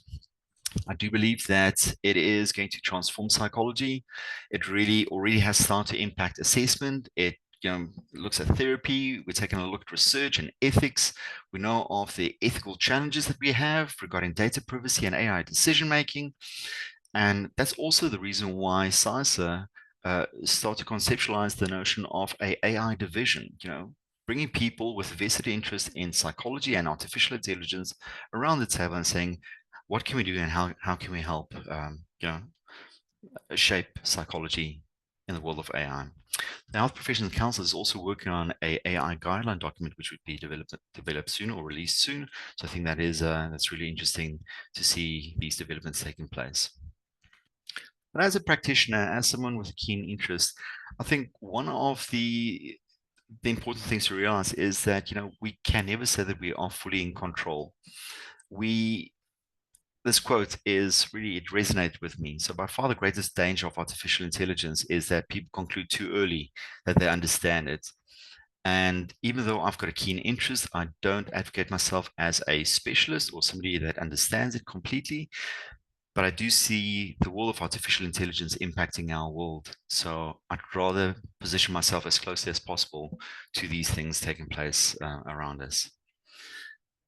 And then there are a couple of questions that I think we as practitioners and people with a keen interest in mental health need to ask ourselves. And that is, are we as psychologists really ready to embrace AI technologies? Or are we really holding on to outdated practices that may limit our ability to provide the best possible care for our clients? Again, I'm not coming up with answers. I'm just bringing these points of reflection into this conversation. Another question is, how can we ensure that AI tools we use in psychology are culturally sensitive and free from biases that may harm our diverse client base? In what ways could AI enhance the accessibility of psychological services to underserved communities in South Africa? And what challenges might we face in achieving this? We know that South Africa doesn't have enough mental health practitioners to respond to the need. So do we embrace AI as a possible solution with the inherent risks? What do we do in this space? What ethical dilemmas might arise if AI systems, rather than you, is making recommendations for a client's treatment plan? And how do you feel about the possibility that AI could one day outperform psychologists in diagnosing, treating mental health issues? So big questions. I think a lot of these questions make us as healthcare practitioners anxious. But again, I'd rather ask the question and we come up with solutions than waiting for solutions to happen without our involvement. So when I often do talks about psychology, specifically in private practice and public service. I look for images about psychology. Now I go back to my internship year and what I thought psychology looked like, and this is very much illustrates my view of what a psychologist does. And the images that we have on the internet, a lot of real nice and neat and tidy rooms to practice. We've got the, empathetic hand on the shoulder, embracing the conversation and ensuring people walk out of your practice with all the, the positive experiences of going to a psychologist. But this, unfortunately, is not the world of mental health services in the public sector. If you're sitting here today as a student, if you're sitting here as an aspiring psychologist, maybe an early career practitioners, most likely if you find yourself in public service, this is the world that we work in. Just completely overwhelmed, numbers of learners with particular needs. In this particular classroom, you would have situations of poverty, deprivation. You might have kids who are, living in single parent households. We might have learning disabilities and the entire range of psychological concerns that we often get taught within university programs. But how do we respond to that as a practitioner?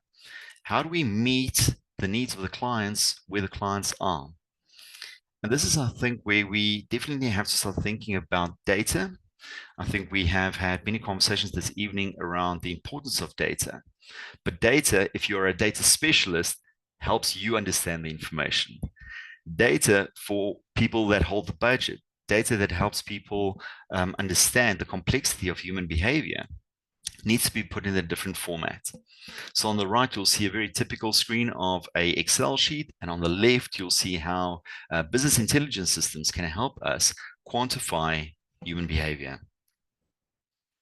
For me, if I look back on my career, what was really critical was embracing career adaptability. Being open to change and technology to stay ahead. I think looking at core skills, again, of being a psychologist, having empathy, critical thinking, and communication, I think is part and parcel of establishing yourself as a, somebody with a heart to make a difference. But lifelong learning, I do believe, is a key. You have heard people talk about their career development, the what, the why, and the how. For me, the what is pretty clear. I am a psychologist, and I've already shared my career driver with you. My career theme is helping people better understand the world of psychology and human behavior. That is really the what. The why, I've also unpacked and said, I've got this overly enthusiastic approach to finding solutions to problems. The how, I believe, is where we have the possibility of taking our services into places and spaces where our services are needed, but specifically in the format that can also bring you remuneration, financial stability. Helping you take the message in the right format is critical. So over the last couple of years, I'm speaking about a 20-year span, being able to expose myself to business intelligence platforms and business process automation, embracing Adobe Creative Suite, things like Premiere Pro and InDesign and Illustrator. You know, when I did my PhD, part of what I did was I developed a computer-based program for creative exploration and had to develop all these little characters and drawings. And it started really patchy and they didn't look that great. But those skills over the years, you know, triggered something. It triggered an interest, and I was able to take, you know, those skills underdeveloped at a particular point in time and start to create something that was, you know, possible to benefit my career. Also dabbled in website development, podcasts and video production, and creating online and print publications. These are all skills that I've been very fortunate to develop along the journey that I've unpacked here this evening. But these were skills that really allowed me to grow and take the message that I've got as a psychologist into settings that can be understood. So really advice to early career psychologists to stay curious and open to learn. I think start exploring technology, business intelligence systems, and AI tools early. I think that will really benefit you, especially within the day and age that we find ourselves in. Adapt and innovate to provide better care. And I think a key one here is stop waiting for the perfect conditions. Just get going, be awkward, ask questions, and seek out those opportunities to step into the unknown. Just as a final quote, you know, life can only be understood looking backwards, but we live it forwards. So that, colleagues, is the end of my presentation here this evening. Thank you so much. Thank you so much, Dr. Kraus. And I think the alarm. Was that your alarm? So you even using technology, like other technologies, while doing your AI presentation. Love it. Thank you so much. I think where we are this evening so far, we've heard so many different angles and different avenues where psychology is valuable. But I think we can attest every single presenter who has spoken so far would at some point need to incorporate some element of AI in their jobs going forward. On that note, a little bit of blatant marketing again. Dr. Kraus will be doing an AI workshop on the 11th of June. So again, please go through to the PsySSA website, 11th of June, 6 to 8 p.m. The AI wake-up call. Disregard it and be left behind. And I think, given the people on the call tonight, none of us want to be left behind. So again, thank you so much, Dr. Kraus. That being said, you know what? On the one hand, we have AI and how technology is just advancing at a speed, and yet quite a few of us have had technical difficulties this evening. So apologies for the few bumps on the road for our audience, but we finally managed to get Ms. Homoto Grace on the call with us. Unfortunately, it will be an audio only. So we can't get her video to work, and she doesn't have slides, but it's fine. She is online with us. So if you could unmute yourself at least, Homozo. Hopefully we didn't lose you again.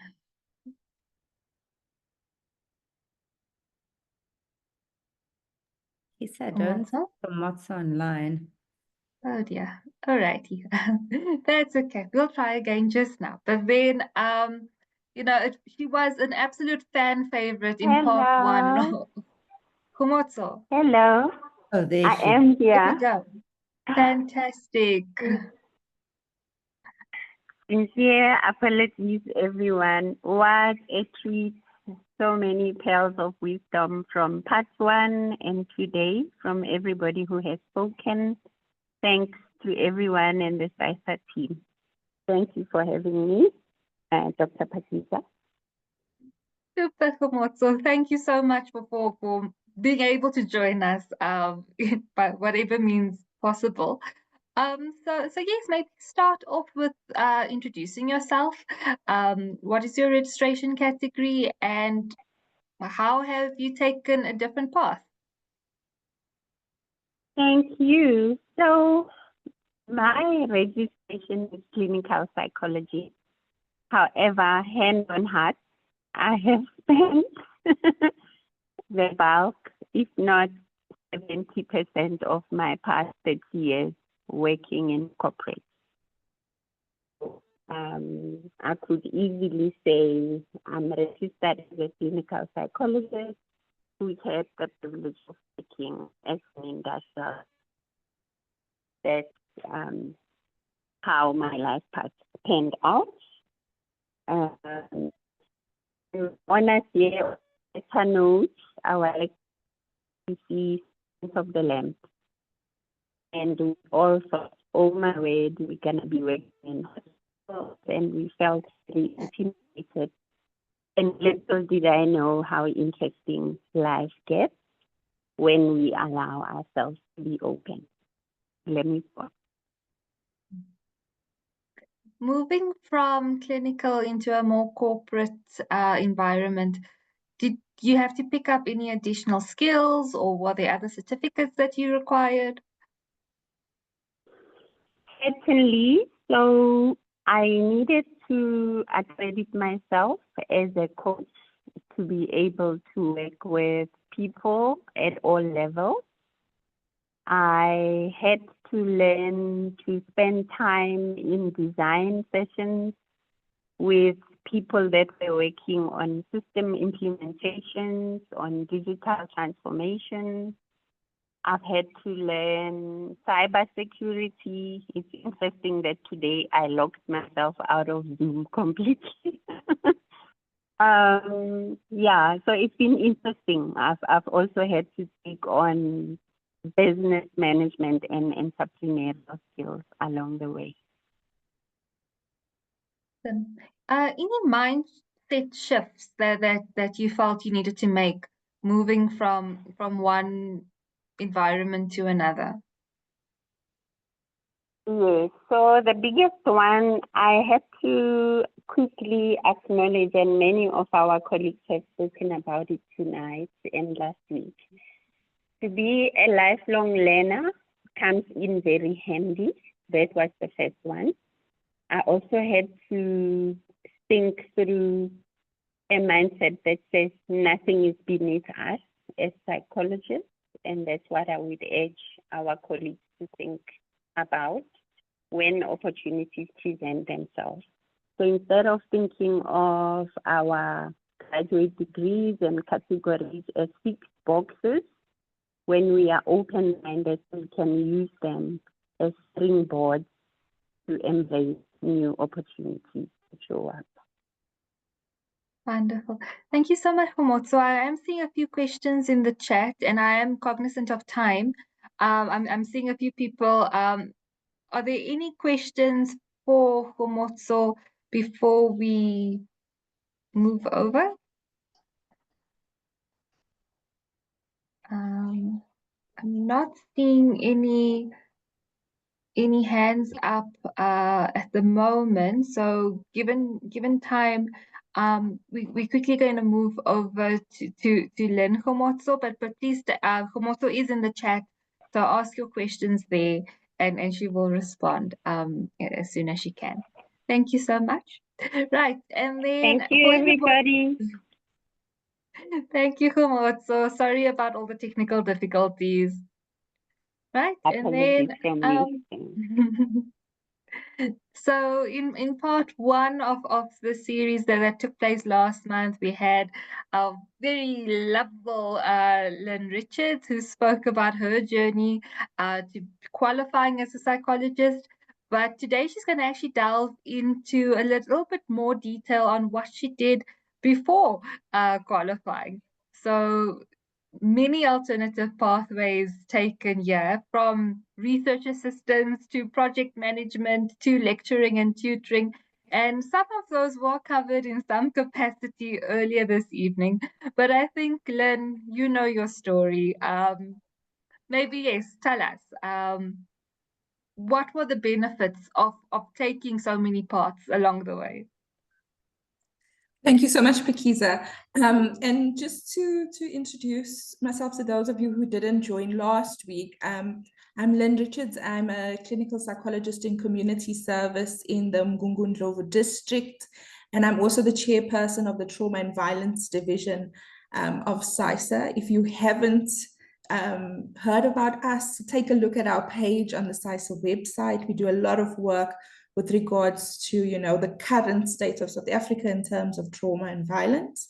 But my background didn't start with clinical psychology. I did my general psychology background, and in doing that, I knew I needed to build up volunteering experience. And I think Barry, sorry about my video. I think Barry spoke a lot about volunteering earlier, and so did Anne. But that's where I first developed the skills that I needed for the jobs that I took on when I was unemployed in between applying for masters. And I think a lot of people are stuck in this position where it feels like you're almost trapped. It feels like you can't do anything with your honors degree. But there is things that you can do.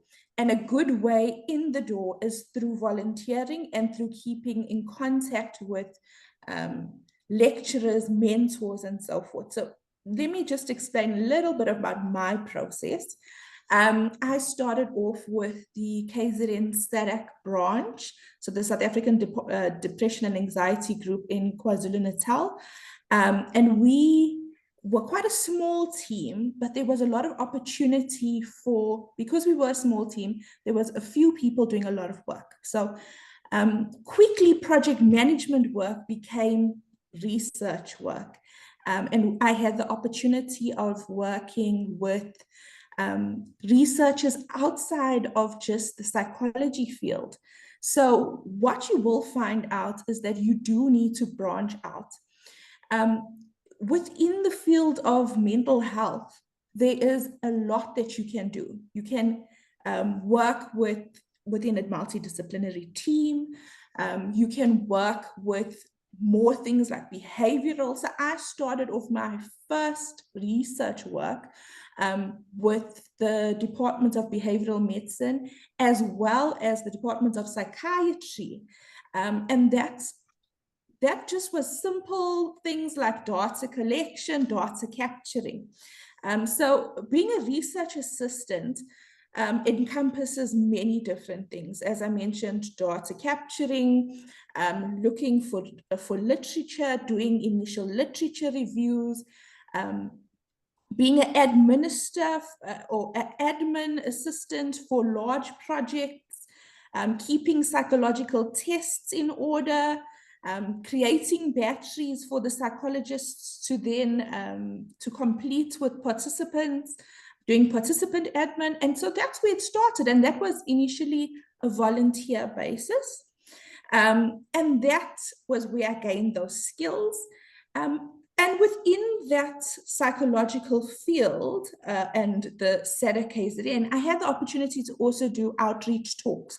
So psychoeducational talks to various communities, which I didn't know would be really beneficial ultimately then when I wanted to apply for a lecturing job. So just out of my honors, I had started my master's and I was finished my internship, but I needed a job. I was completing my research, and luckily there was a private institution which allowed honors students, and there are many private institutions that will take on honors students to lecture. You might not be lecturing psychology, but you can be lecturing things like communication. You can be lecturing basic counseling skills to students in other fields, and it goes on from there. After that, I went on to a more permanent research assistant position, or I'd say part-time permanent research position at the Department of Behavioural Medicine for Professor Thirushanaidu. And in that, I gained so much experience, and I actually got my first publication out of being a research assistant. Len, you're covering so much so quickly. I don't even know what to ask next. But I think, yes, you really had so much experience. So how did you market yourself? How did you find these roles? What for all of us on the call, how how should we go about approaching these types of jobs? Okay, so I think there's a couple of different ways to look at it. One, you could look at volunteering as giving up your time, or you can look at it as building a network. And so I always saw it as building a network. And I know I said this in our last talk, but part of building my network was PsySSA. And through PsySSA, I was able to meet many academics. And sometimes you just need to be brave.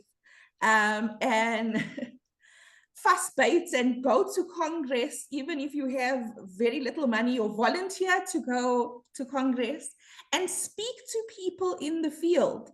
So speak to people who you're interested in their research and ask them, is there any work that they need done? It might feel as if you're doing work for free, but ultimately you're creating your network. Other than volunteering, when you are studying, when you're doing your undergrad and your honors, be the person that people know.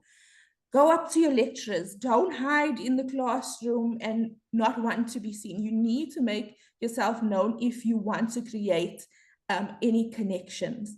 So, you know, ask your lecturers, what are they doing? I think this is something that you also need to do when you have gotten to the place that you want to be. So currently, as I said, I'm in my community service, but this isn't something I've stopped doing. If there's something I'm interested in, I will reach out, and that's how you market yourself. Thanks so much, Lynn. And I'm just going to take that as an invitation that, you know, like Lynn is saying, market yourself, reach out. Please reach out to somebody like Lynn. I think she's still passionate about walking the journey. She is still walking the journey. And it's just, yes, reach out to Lynn. If you haven't already, build those networks. Actually reach out to all of the presenters from tonight. I think they all did so on a volunteer basis. That they all really are passionate about growing the profession as a whole. They want to support new practitioners coming in. So please keep in touch. Renew your PsySSA memberships or become a PsySSA member. We will continue doing these types of activities to engage with you all. But Lynn, I know we're running out of time, but thank you again for participating in both sessions of this series. Thank you so much. I did Thank you for see, thanks, Lynn. I did see in the chat, Barry, I'm so sorry, we lost you at a point. So No Mr. problem. Balloon, if you want to maybe finish up. Yeah, so I think very quickly and briefly, I think we spoke about how to use your skills that you have, but I think it's very important, especially in that space between your honors and where you want to be, to have a very serious action plan and to look at what do I want long term, what do I need short term, and how do I get there? Very similar to what Lynn is saying. And I think it's important that if you're using the NGO route, to identify potential NGOs and the internship opportunities and what courses are available to you, if you need to upskill slightly or if they will be helping you with that. Like Lynn said, building networks, but I also think building a portfolio that highlights your either M&E experience or your project management skills so that you have something to show for your time. That you haven't just given time and just kind of getting by and surviving, which I think where many people get stuck, and rather seeing how it builds into the bigger picture. Perhaps your bigger picture changes as well. Look at what steps you need to be involved with the relevant projects and to start to gain that practical experience. It might not be the project initially you want and love, but there are so many interesting things happening out there. And one thing, like Lynn said, leads to another. I think it's also important to set professional goals for yourself, and specifically in that kind of limbo period, 6-month goals. What do I want to achieve in this time? What do I want? Where do I want to be? And in that, maybe just a quick punt for PsySSA. I think we've heard just how broad mental health is, we know. And if you look at all the different divisions, the amazing research and the access to, we need more research being published. We need more research being created and conducted in South Africa for the voice and to give voice to South Africans. We need interdisciplinary collaboration, and that the future is to all the young budding professionals who are here. I unfortunately don't call myself that. Lynn, I think you're slowly moving out of that as well. But we need the next generation to step up and to do even more. And that's where I'd like to stop, hopefully with a bit of looking at where to from here and hopefully motivating you. And I hope that we'll hear more from you. And thank you again, PsySSA, for giving me this opportunity. Thank you so much, Mr. Billion. Apologies again with the technical difficulties. I'm just checking. Dr. Sherrington isn't online. Pakisa, we do have a slide, so we would maybe share that with the pack, which she emailed them to me earlier this evening. Perfect. Okay, we'll definitely share Dr. Sherrington's slides with you. I'm sure it's just a technical issue again. But over to you, Dr. Sedat, to close us off for the evening. Good evening, colleagues, and our esteemed presenters, the PsySSA family. As we close this chapter of the Psychology Career Compass series, I'd like just to take a moment for a quick personal reflection. I know dinner's waiting, families are waiting, but this speaks a lot to my heart and why this initiative mattered. The idea of the career compass has lived in my mind for many years. It was born out of a recognition that navigating a career in psychology is not always clear-cut, as we've seen this evening, and that many aspiring psychologists, especially in South Africa, need spaces that offer both clarity and inspiration. But ideas alone are never enough. It takes a community of committed individuals like this evening and the previous evening to breathe life into them. And I'm deeply grateful to everyone who has helped make this vision a reality. A quick note, my own journey has not followed a straight line. I have not walked the path of a traditional clinical or academic psychologist. Instead, I've devoted my career, indeed much of my life, to organized psychology. It is within this space that I found my purpose, not only to advocate for the profession, but to create a platform that enables, uplifts, and amplifies the work of all psychology professionals in South Africa. Organized psychology is often unseen, but is the foundation upon which so much of our collective progress is built. It is where policy meets practice, where advocacy meets opportunity, and where the individual becomes part of something bigger. For me, it has been a calling, one driven by belief in psychology's power to transform lives, institutions, and societies. So tonight, as we reflect on the paths we've walked and those still ahead, I invite you to see your own career as a compass, not fixed to one direction, but guided by purpose, curiosity, and courage. And wherever your journey leads, may it be anchored in service, justice, and in community. We extend our heartfelt appreciation to our President, Professor Ronald Carlson, the PsySSA Executive and Council, and all our exceptional presenters across both sessions who shared their knowledge, insights, and experience with us. Your contributions have not only guided emerging professionals, but have strengthened the profession as a whole. Furthermore, I'd like to thank my PsySSA office for your behind-the-scenes support, your dedication in managing the technical, administrative, and marketing aspects that has made this series a success. Also, the lovely graphic that you see there is from Dr. Ewald Kraus, who's the expert in our technical department and the AI. To Dr. Pakisa, your intellectual generosity and commitment to the profession continue to enrich our profession. Thank you. Pakisa, I think, downplays her role. She's an executive member of PsySSA, plays a pivotal role in a few of our divisions, and without her, the series would not have happened. To all our attendees, thank you for your time, your questions, and your commitment. We are proud to announce that over 600 participants registered, and the engagement we've seen reaffirms the demand for this kind of space. We're excited to continue the Career Compass series in 2026, this time as a 3-part journey, which will include the selection week, a day in the life, and alternative pathways. We encourage you all this evening to please remain involved. Join the PsySSA Student Division. I'm so happy to see so many members of our PsySSA Student Division online this evening, and to explore other divisions that speak to our academic and professional interest. If you're working on your writing, don't miss our workshop 7 with 50% discount for members that will take place on the 11th of June. Anne Kramers, who's online this evening, will be presenting on that workshop.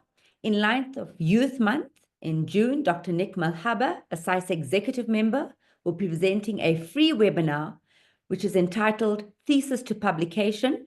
Watch our social media for further details.